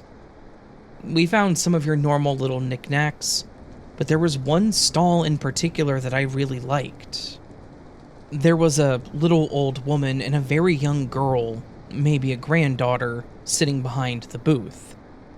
The older lady was making something out of what looked like beads and some kind of string. I assumed jewelry because they already had a beautiful display laid out. There were placards and pieces of paper strewn about written in Thai, explaining what some of the pieces were, but I also knew very, very little Thai. I greeted them, and the young girl spoke English and would translate for the older woman. At first, the woman didn't pay us any attention until she saw me picking up her pieces. She stood up and took my hand in hers and said something to the girl. The girl said, "She says you're beautiful, and you both look full of life." I smiled and told her that she looked just as spry and beautiful, which seemed to really perk up the older lady. She told the girl that the pieces were marked down for me, and was suggesting different pieces for both of us, saying they complemented our complexion and eye colors. After I picked out a few pieces, I paid full price, feeling it was deserving, especially since these pieces were obviously handmade. After paying, I thanked them once more, and the woman shouted something to the young girl, and she nodded to me and pointed further down the path. She said not to buy any figurines that claimed to be ceramic. They're just fake and bring nothing but bad luck. I smiled and thanked her for the warning and walked away with my gifts. I knew about scams enough. No matter where you went, if you stood out as a tourist, you could typically find at least one person that may try to scam you out of something. I assumed that's what she was referring to. We continued down into the market, browsing as we went. I got stopped at one stall while my friend was at another nearby, always remaining within view. Once I finished up, I met up with my friend who had just bought a small figurine. It was of an elephant that looked like its trunk was holding up a small tray, maybe to use like a holder of some sort. But what I noticed was that it looked to be ceramic. I asked her about it, and she shrugged, saying she didn't know what it was made of, but she was obsessed with elephants, so she wanted it. I saw the two people at the stall talking to each other, and they would look back at us and smile. I asked her how much she paid for it, and that's when I knew. In my opinion, at least, she had been majorly ripped off. She paid close to $50 for it, but she wasn't bothered by it. I just told her that it was her money and told her what the old lady had told me previously. Once we were finished and worn out from the walking, we left and headed back to our hostel for the evening. The plan was to move on to Cambodia the following day, so we wanted to make sure everything was packed up and that we were well rested. But then, that night, I had trouble sleeping. I kept getting this feeling like we were being watched. I would roll over or sit up and look around the room, but there was clearly no one else around. I peeked behind the curtains, no one there. The door was locked and not open, and no one was in the bathroom, closet, or under the beds. I just chalked it up to me just being anxious. The next day we headed out with no issues, and were looking forward to more fun and adventure. But then, things seemed to just go downhill. First, the place that we planned on staying had no records of our reservation. It made no sense. We had been charged for part of it, but I had no proof. I had a cell phone, but this was way before smartphones, so I didn't have any way of confirming the reservation. And no, I didn't print off proof, unfortunately. It didn't even cross my mind to need to do it. I did after this trip, that's for sure. Now, it wouldn't be so bad if we could just move on and pay for a room, but they said they had no vacancy either. So then we had to leave and try to find a new place. We went to a few places before we finally did find a place. It was just about our last resort. It was far from the place we had reserved. The door locked from the inside only and just had a sign on the door to say it was vacant or occupied. Relying on the honor system, I guess, that no one would go in the room they didn't pay for. We did our best to keep our valuables hidden, just in case, and took with us some things that we could. You don't want to carry a lot of stuff with you when you're walking or hiking because you never know what you might get into. Regardless, we did our best to be optimistic. We didn't want this to ruin our time, so after putting our items away, we headed out to explore. Big mistake. While out at the temple, I tripped over a tree root and severely hurt my ankle. By the time we got back to the room, my ankle was swollen, so we ended up spending the rest of the day in there. We did have a great dinner at the hostel we stayed at, though, which was nice. After a day of keeping my ankle up and iced, it seemed to go back to normal, so it didn't seem like I broke anything. But the next day, as we explored the area, a seemingly clear day was then hit with a hellacious storm. We had not brought an umbrella or raincoat of any sort, as we weren't expecting any rain. We were soaked, and there was damn near flooding in some areas, so a lot of places were closing to keep the water out. So, once again, we had to turn back to our room. But when we got to our room, we immediately saw something was wrong. The door was slightly open, and when we entered, some of the drawers and our bags were opened. My heart sank. We started looking through everything to assess the damage. The little backup cash we had been stolen, along with my friend's passport. It was risky taking our passports with us too, but I at least felt a little safer with it on me rather than leaving it in the room. I guess in that case I was right. We still had some cash on our persons and had the ability to pull out more cash if needed, but that was supposed to be as a backup in case something happened. Unfortunately, as we explained to the owner of the hostel as much as we could, they had no proof and no cameras to review. We were just stuck there, with less cash than when we started, and my friend without her passport. That was not something we could easily just go and get a replacement for. We had to go to the local police to report the theft, and they provided us with information on how to contact the embassy. Thankfully, they were able to help us out with getting a temporary travel document, because she at least had her driver's license and a student ID on her. However, it was going to take a few days for them to complete it. So, in the meantime, we tried to make the most of our time. We found another place to stay that at least had a locking room, so we felt a bit safer there. But the bad luck seemed to keep piling on. We went on another boat tour, but we were being watched by these 3 men the entire time. We were used to being stared at, and could deal with it. However, seeing others avoid us when they spotted the men really put me on edge. I told my friend that we needed to leave, and she agreed. We ended up leaving the boat tour when it made us stop, and got a ride back to a familiar and safe area. We tried to enjoy a meal and try some local favorites that were suggested to us, but after eating, we tried to do some shopping. And then my friend started feeling ill. She got bad enough that I had to help her walk back to our room where she became really sick. She was vomiting and fevering, and I was terrified. Was it just a bug, or could it be something worse? I gave her something to settle her stomach and kept her hydrated until she slept. I just sat inside and read, taking care of her. Thankfully, she was fine the next day, so maybe it was something she ate.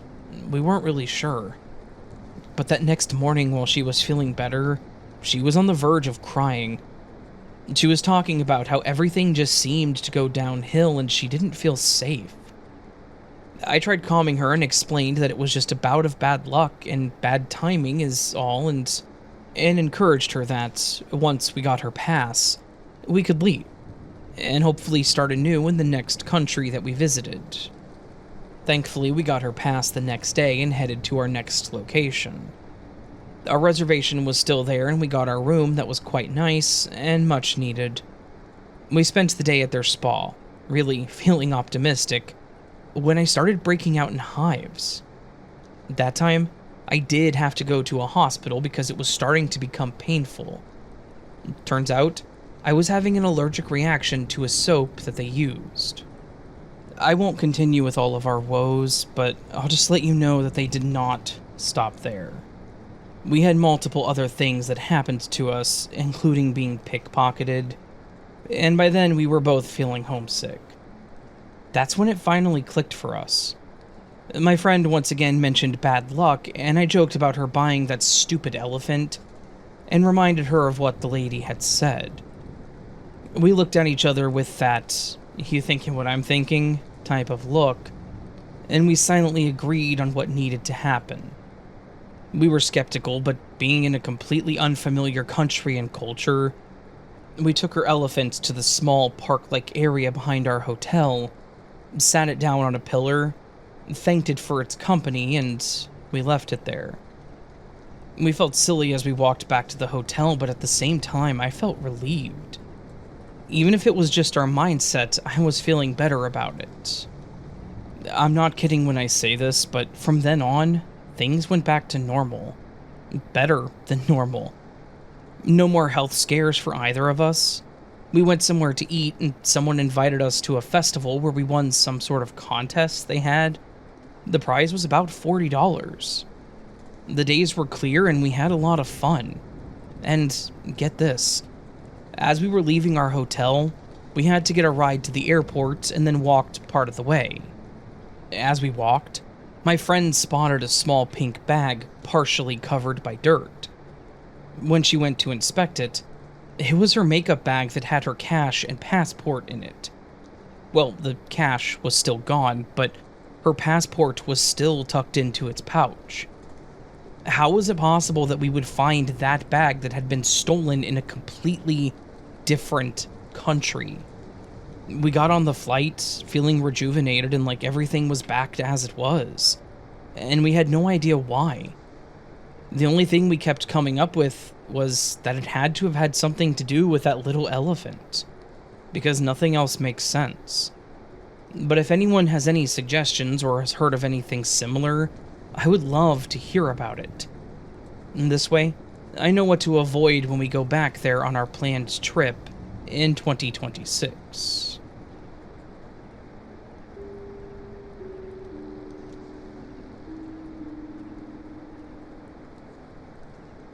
Hello.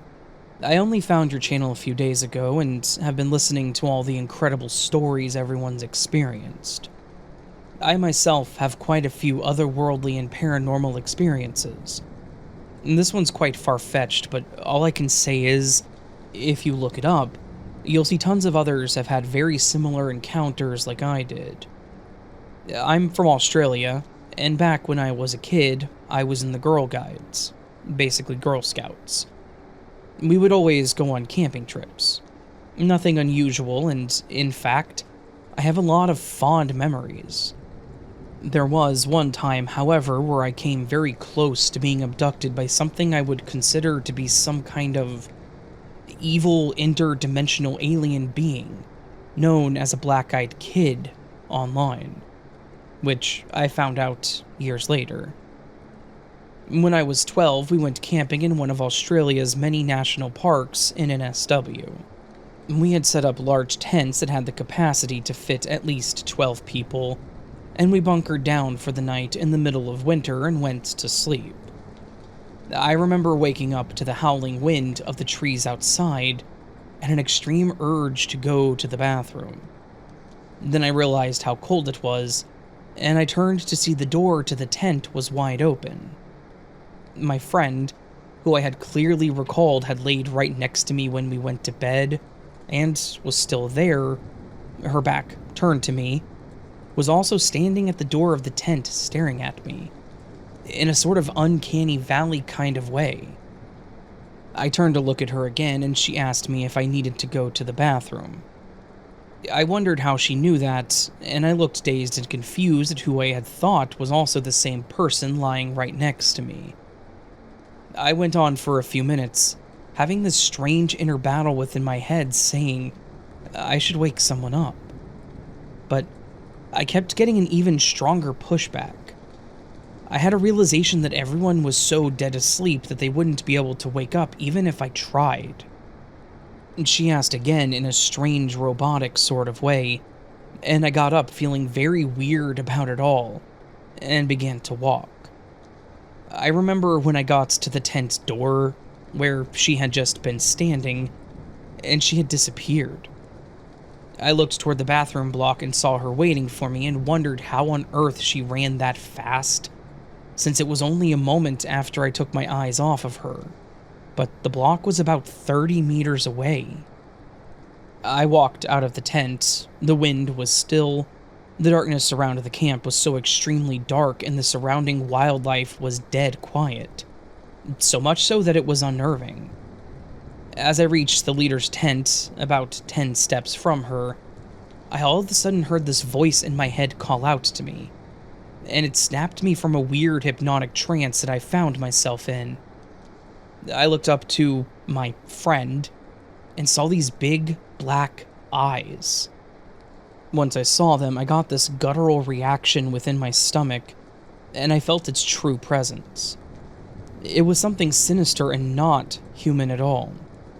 The moment felt like it lasted a long time, but the voice in my mind screamed at me again to run, and so I began to run back to the tent, almost tripping on the tent's rope as I did. I felt as though I could not turn back to look at it because it felt like it was an inch behind me, and if I did, I would be dead. I ran into my sleeping bag without closing the tent door, and once I realized my mistake and turned back, I saw it standing there again. It was now screaming at me telepathically. I could feel all of its malice and hatred that it had for me, and the word hatred doesn't even describe what it felt like. It stood there tormenting me for what felt like hours and hours, as I tried to hide under my sleeping bag, still needing to go to the bathroom, and cried myself to sleep, not daring to look at the door. Well, the next day I awoke. It was sunny outside. Everyone was awake and the door was closed. I only recalled a bit of it as a strange nightmare, whereas now I look back and recognize that my mind was forgetting it because of how traumatic it was. I told my friends about the evil twin dream, but they didn't seem to care. It was only when I turned about 25 where one of my high school friends and I, who loved anything supernatural and mysterious, learned about the BEKs, Black-Eyed Kids, who have had many appearances in America.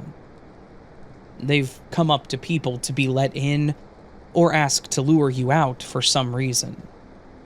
Most of the time they speak strangely and appear as young children, and they have strange hypnotic abilities.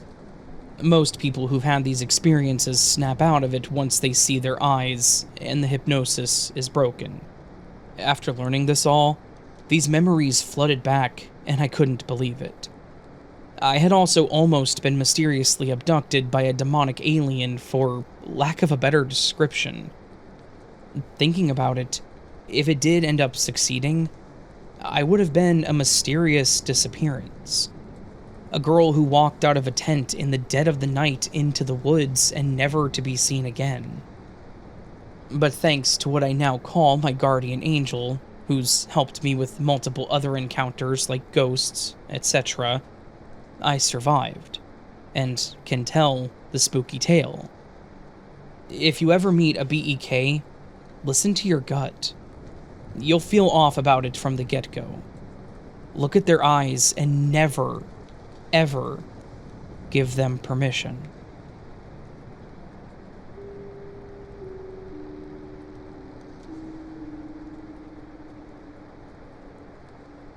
Hey all, I wanted to share a recent experience.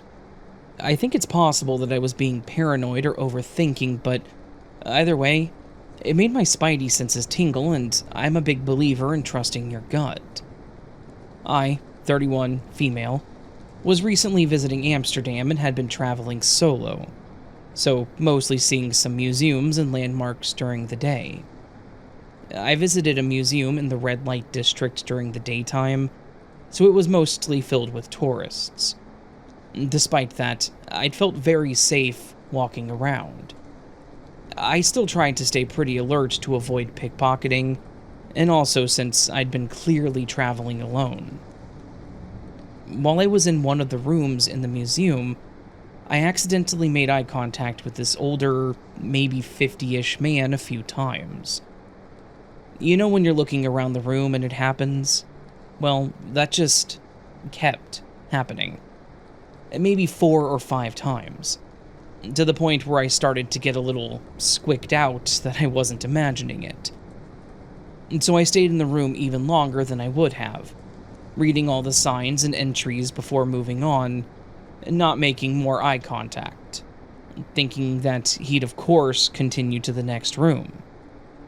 Well, he didn't. When I finally moved on to the next room, shocker, so did he. I did the same thing, taking my time to go through all the exhibits in the room, waiting for him to proceed without me. When that didn't happen, I actually regressed back into the previous room to reread the items in there. Again, just thinking that he would move on and then I could relax and enjoy the museum. So, now I go back into the next room, thinking surely he will be gone. And he's not. And we make eye contact again. Crap. I just moved forward to the next room, and so does he, right after me. At this point, I'm kind of freaking out internally. I'm alone and creeped out, but he hasn't really done anything to me, you know? I continue to read the signs in the room, and I notice that he moves into the next room, without me. I'm initially pumped, but as I'm moving around the room between the signs, I can see him standing right by the entrance to the room that I would be entering next. Just standing there. It's hard to explain, but he had turned around, and I managed to end up in a corner of my room where there was no way for him to see me from his vantage point. So I stayed there extra long reading the entry. After a few minutes, he actually came back into the room that I was in, and immediately looked over at me again, making eye contact. That was enough for me. At that point, he could probably tell, I think, that I was very aware of him, and it seemed to me that he tried to play it off nonchalantly that he had re-entered the room. And so he walked over to some of the other signs on the opposite wall. I took that chance to progress through the museum, lose myself in the other groups ahead, and exit as quickly as possible, looking back to make sure he wasn't following me. I am glad that nothing happened, and that I wasn't followed, but I'm also a little bummed that I didn't actually get to enjoy the museum, and missed out on a lot of it.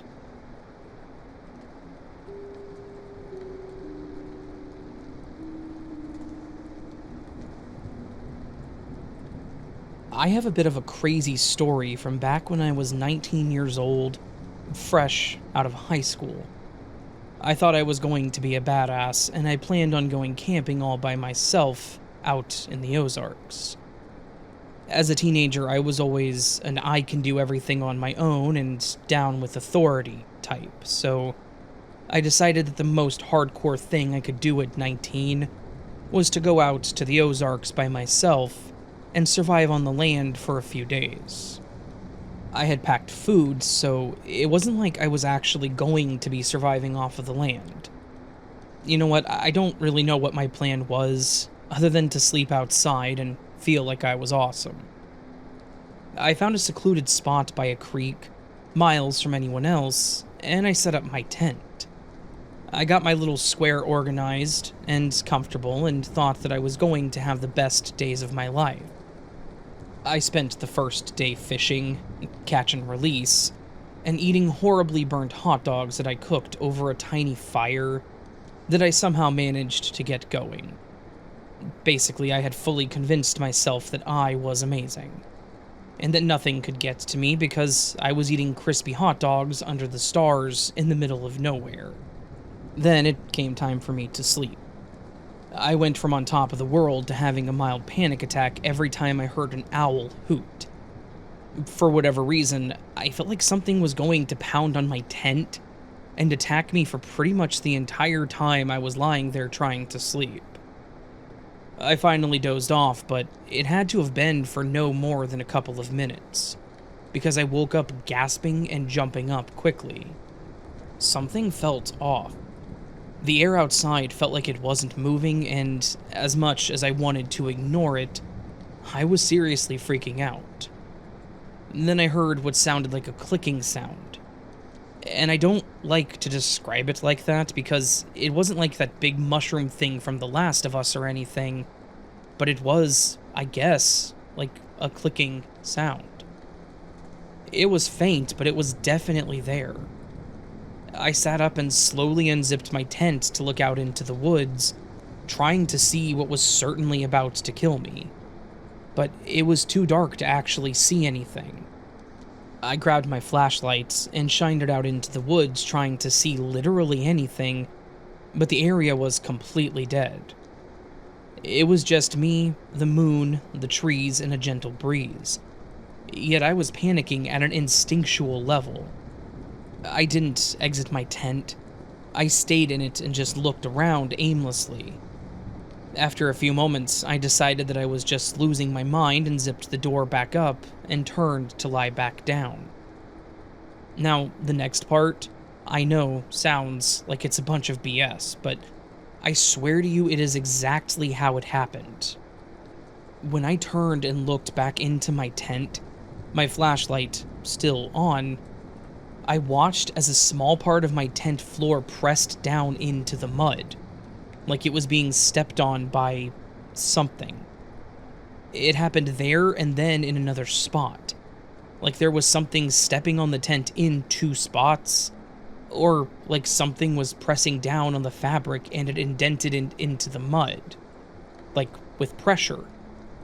I watched it sink slightly, and then just stayed like that, like whatever it was hadn't moved from its new perch. And for a moment, I wanted to reach over to see if I could feel something there. But then I realized that this was insane and stupid, and I was probably going to die. I just slowly backed into the opposite corner of the tent and sat there with my knees curled up, watching that spot, waiting for anything else to happen. I kept my flashlight on, and thankfully it had good batteries because it lasted through the rest of the night, though that was only a couple of hours or so. As soon as I saw the sun coming up, I grabbed my sleeping bag and pillow, wrapped them up, and broke down the tent in record time. I then noped the hell out of there, threw everything haphazardly into my car, and drove like a bat out of hell until I got into a nearby town. I then drove to a hotel and slept in their parking lot until around 10 in the morning. That was the only and last time that I ever went camping, and I most certainly have not been back to those woods since. I told a few people about this, but they thought I was just making it up. I even tried to convince myself that it was just a dream, but I was very awake when it happened. I have no idea what I witnessed that night, what invisible demon was in my tent with me, but it was definitely something. Whatever was in those woods did one hell of a job scaring the hell out of me. To this day, I still get chills whenever I think about it, and I'm haunted by the unknown. Has anyone else ever had a freaky experience in the Ozarks? I've heard a few stories, but I'm curious if anyone else has had something like this, or even freakier.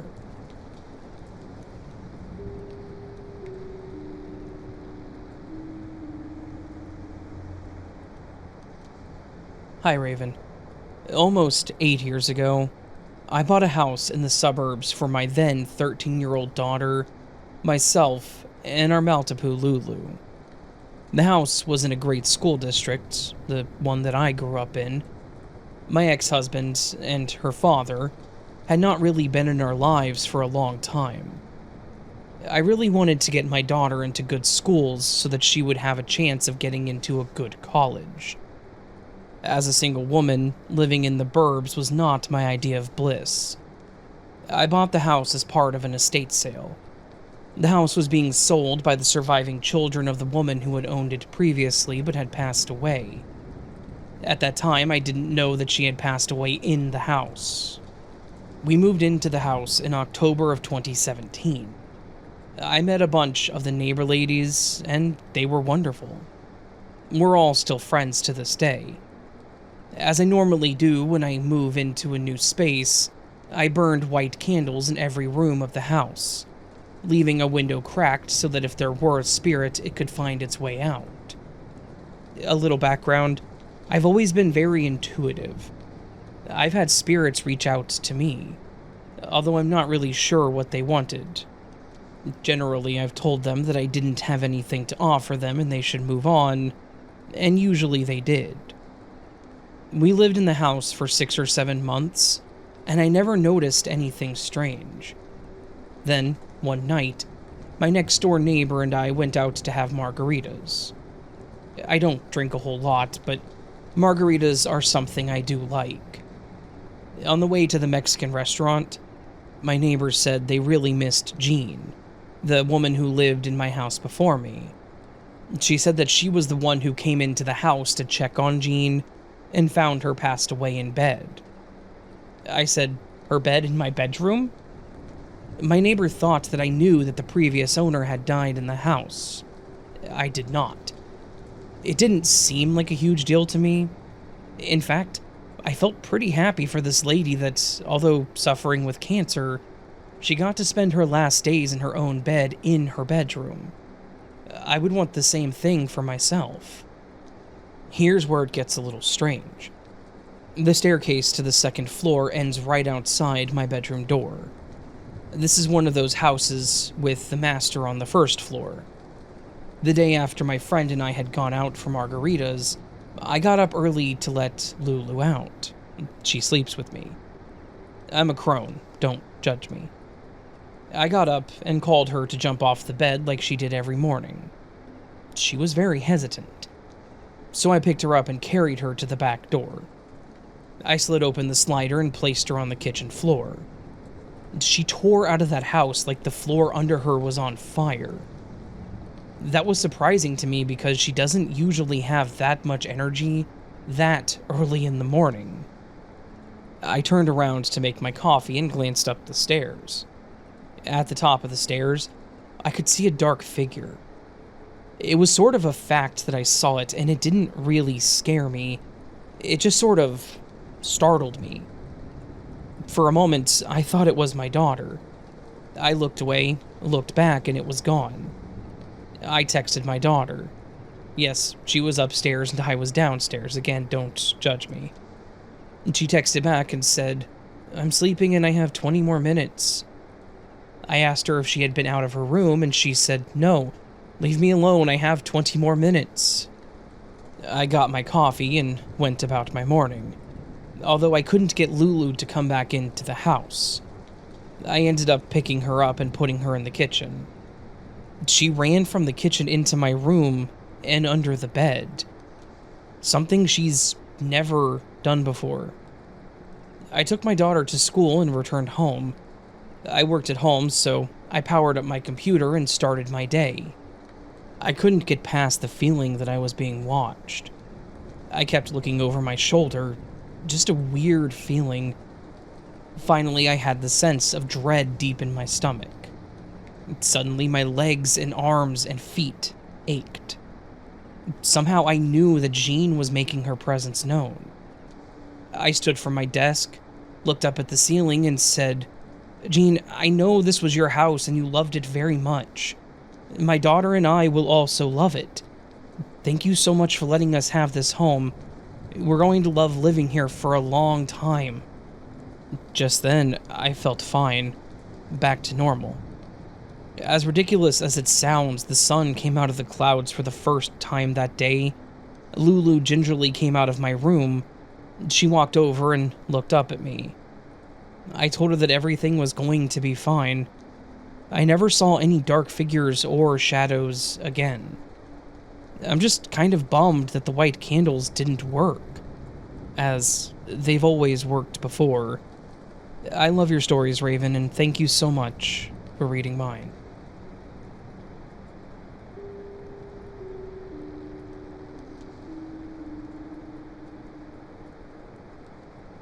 This took place in 2022. I live in a rural area in North Carolina. My mother lives a football field length away from my house in the back. The first incident took place while I was terribly sick with a kidney infection. I decided to camp out at my mother's house because I'm a big baby while sick, and my 4-year-old at the time was with me while my mother was at work, meaning no one but me and my child were at the house, with a deadbolt locked at the front door, and in the back a twist lock on the doorknob. My mother has her TV positioned directly beside a window that lets in hella daylight. I had gotten up from bed to use the restroom, and then returned to my bed. That is, until I noticed a tall black figure run past the window. It moved out of this world fast. The window is perfectly off the ground outside to where anyone can walk up and look into the house easily. The only person it could have been is my 4-year-old. I figured she used the back door and slid outside. Being mad, I went out the front door yelling her name, only to have her come from the back of the house up behind me, claiming she'd been in the restroom. She had not been outside. I thought it was weird, but I let it go. That is until my mother asked me if I'd noticed anything black running past her window outside. I got sick and my stomach flipped. Seeing this thing got so normal that, while watching TV, my mother would say, "Did you see it?" just to get confirmation that she wasn't seeing things.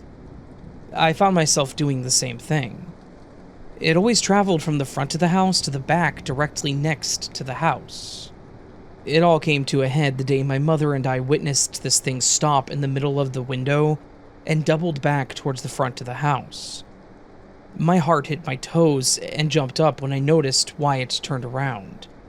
A movement neither of us had seen before, because my 4-year-old was outside playing in the front yard. When I opened the front door, I saw my daughter about to round the corner of the house and yelled for her. My daughter and this thing would have collided together, or did. That part's unclear. I asked her if anything weird happened, and she was carefree. After that, I decided to sage the house and outside the property. I will add that my family has been on this land forever with no spooky happenings until now. After saging, it did return a good 4 to 6 months later. We never saw it in the house, only running by the same window in the same direction. Other than the day my daughter was outside playing, how did it know she was outside? Why haven't we seen this thing until now? I had to sage the property a second time and everything's been quiet. Fingers crossed. My story isn't terribly scary, but I assure you it's terribly real.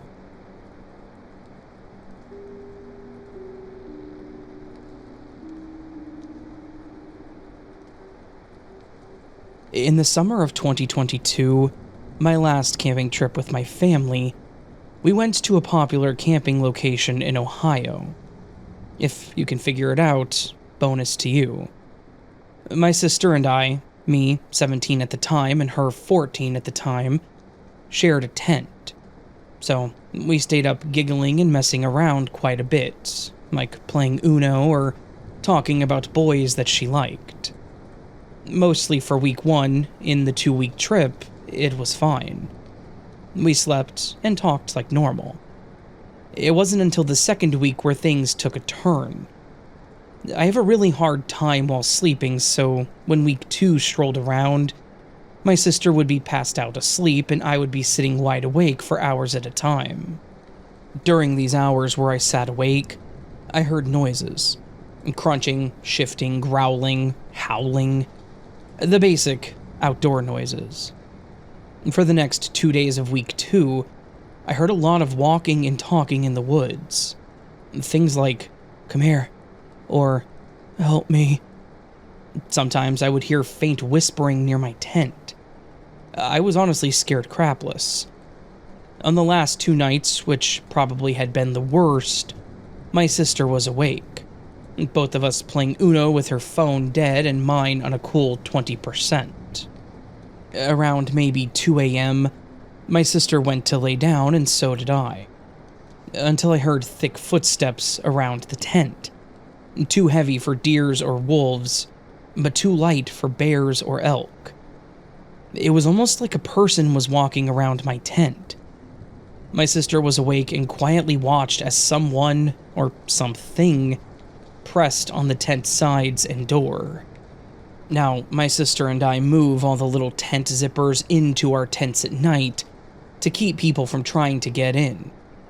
Clearly, this person or thing was looking for said zippers, so we felt pretty smart. And this was night 4 of week 2.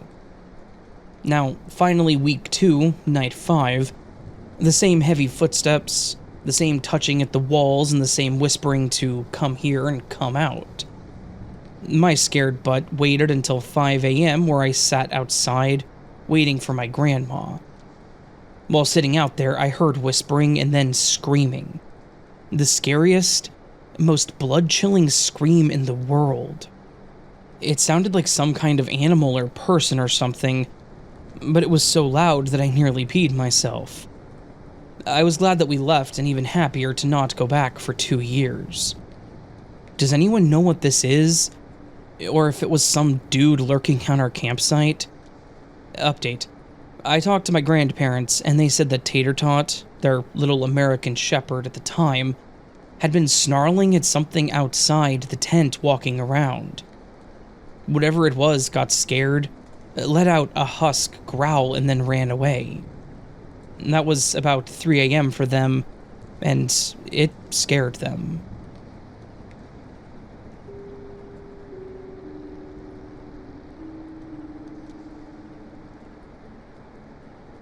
At 16, I was on a secluded Seychelles beach with my friends, far from civilization.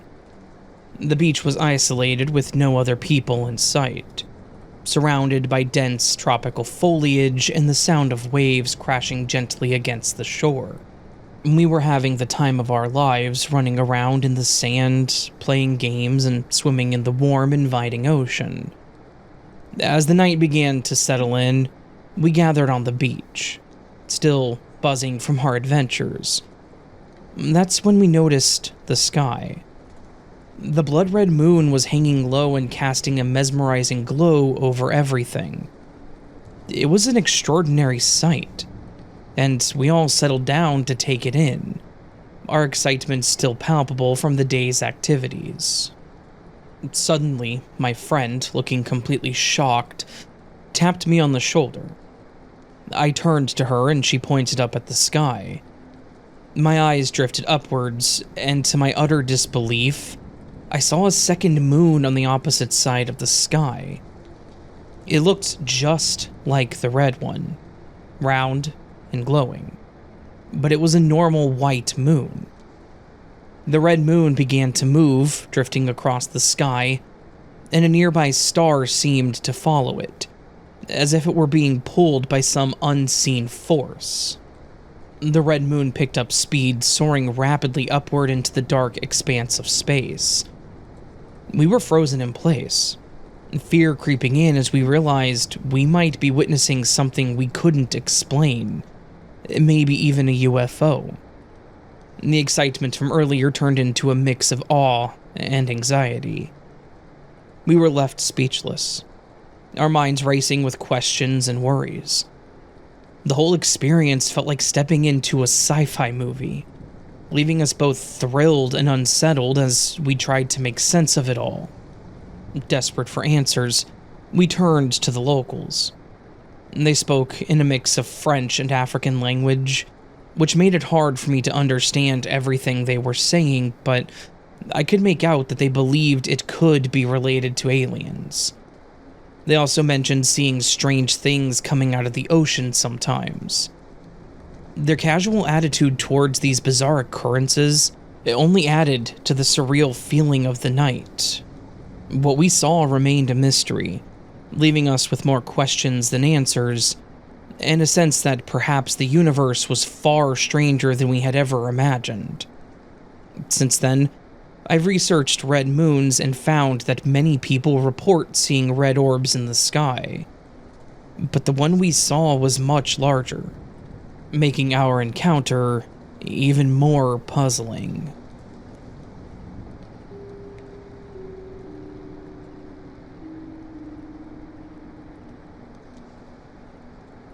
I have a small story to share with you and your listeners that goes way back to when I was a little girl. It's not the only story I have to tell, but this one is probably the scariest I have ever experienced. I don't remember exactly how old I was, but I think I was just starting school or about to. I grew up in the country with just a few neighbors. I followed my big brother everywhere because I had nothing else to do. There was no internet or game systems back then. We didn't even have cable TV or a VCR. When Blockbuster Video opened up, it was the best thing ever. I loved and looked up to my big brother and followed him everywhere, but he tried to ditch me every second he got. 6 years age difference really stinks. Our parents basically put him in charge of me when they were gone, besides my grandparents. Our only neighbors were my grandparents behind us, my uncle next door, and a little later on, some other neighbors that finally moved in on the other side of my uncle's house. So, anyway, when I was 4 or 5 years old, I had my very first paranormal experience. It is probably the scariest paranormal thing that has ever happened to me. After it happened, I refused to sleep in my own bed for days and bugged my parents to sleep with them. They didn't believe me and thought the whole thing was hilarious. The house this happened in was torn down years ago, by the way, thankfully. I called it the old White House because it was white with black trimming. I don't need to explain the whole layout of the house, just know that my room, the only one with ugly puke green walls, for some ungodly reason someone thought that was a good idea, was located at the end of the hallway across from my parents' room. I hated that room. It was miserably hot in the summer with no AC. So, one night, like every other night after brushing my teeth, I turned off my light and slid into bed at the far side of the room across from the door. I always sleep on my side, and settled on my right side first beneath my blanket, with my back facing away from the wall. I kept the door a little cracked because I was still afraid of the dark. After a minute, I got tired of that side and flipped over to my left side facing the wall. Looking up at my wall, I expected just to see that. What I saw instead caused me to freeze and stare. I saw a solid black figure of a man with a top hat on his head, about 2 feet above the edge of my bed and facing me, but I couldn't see any features. It was all just solid black and so real and close to me that I could have easily touched it. Instantly, my young brain thought that it was Abraham Lincoln, as silly as that sounds.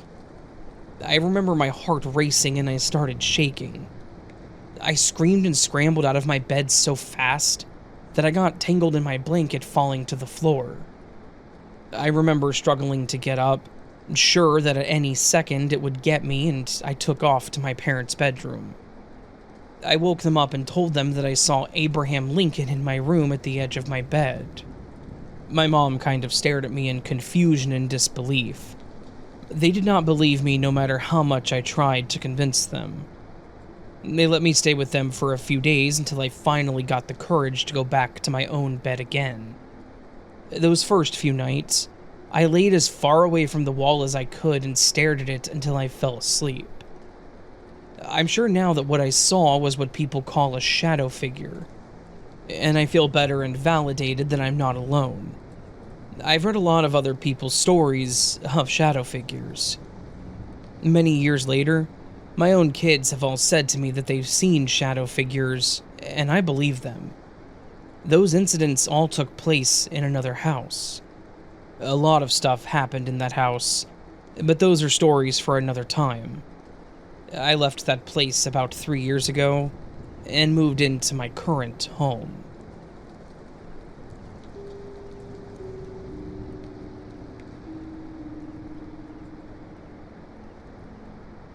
Maybe this isn't so much creepy to the general public, but it definitely made me nervous at the time.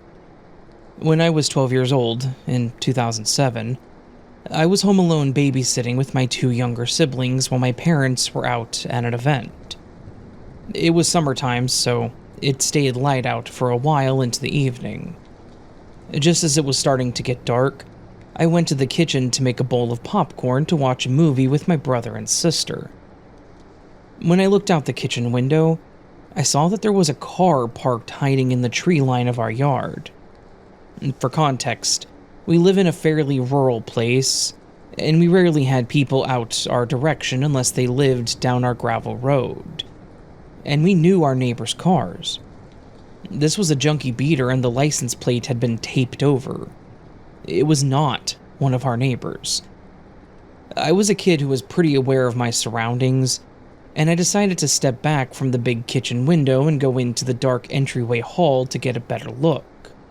There was just a single man sitting in it, staring directly at the house, with the lights off. Immediately, I locked the front and back door.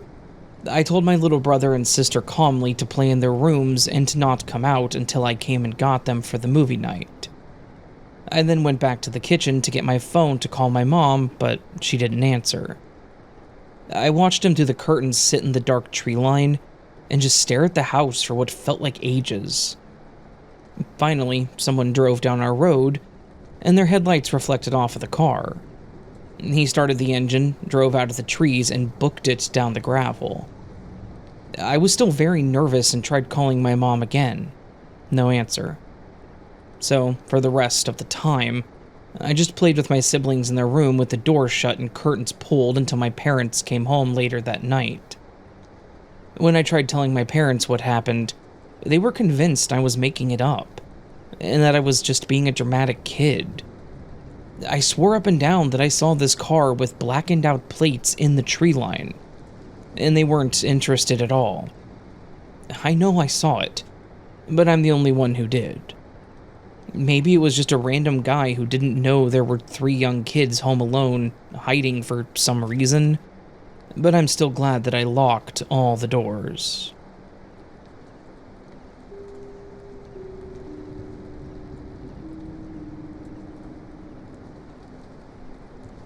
Hi, I live in Eugene, Oregon. As you may know, there are many cryptic stories all over Oregon, especially in this part of Oregon. I'm pretty sure that I live next to a portal.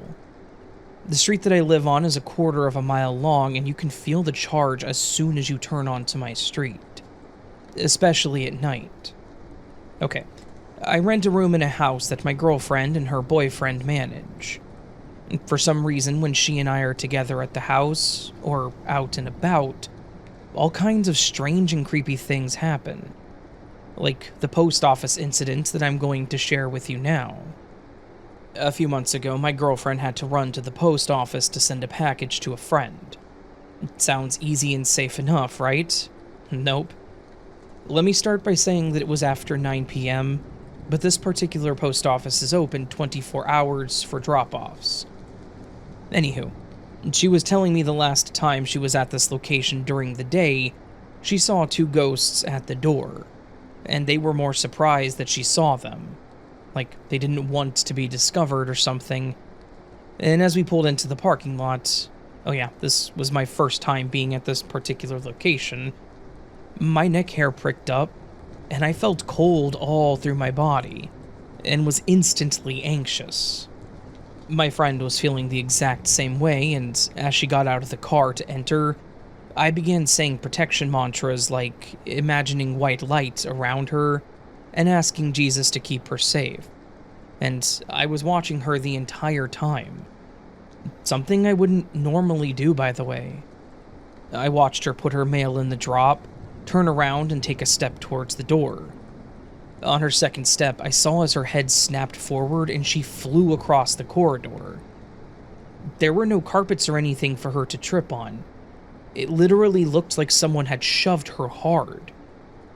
Meanwhile, I'm trying to get out of the car and couldn't get the door to open, and I was frantically trying to get the door open so that I could jump out and see if she needed any help. By the time I got the door open, she was hobbling back to the car. She had handprints on her upper right shoulder, and I took pictures. Needless to say, she's no longer allowed to go to that post office at night, nor alone.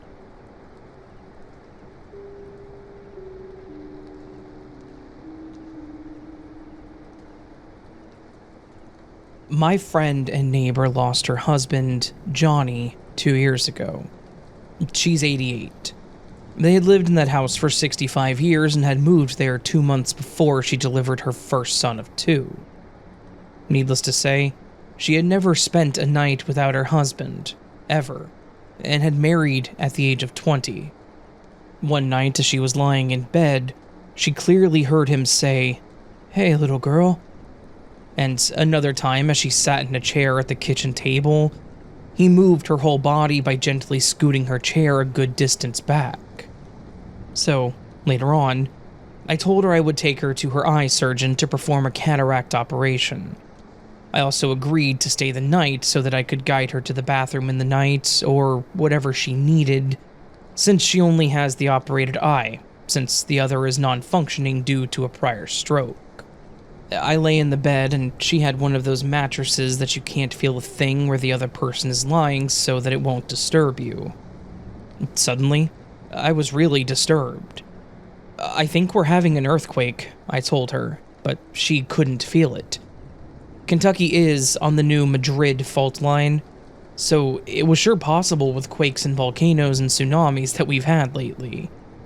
I asked if she had one of those vibrating beds. No. I do, and it allows you to sit up or down at different angles or hit vibrate for a noisy massage. It did it 3 times, and each time she'd said she didn't feel a thing. Then, it hit me. It was her husband thanking me for helping her. I slept without incident for the rest of the night. One other thing also happened in her bed. One night she told me that she awoke and had gone into the bathroom. After covering back up, she heard her mother say, "It's going to be really cold tonight. Could you bring me an extra blanket?" Flabbergasted, she said right out loud that yes, she sure would, and placed that blanket right on Johnny's side of her bed. Just how many people are in that bed anyways?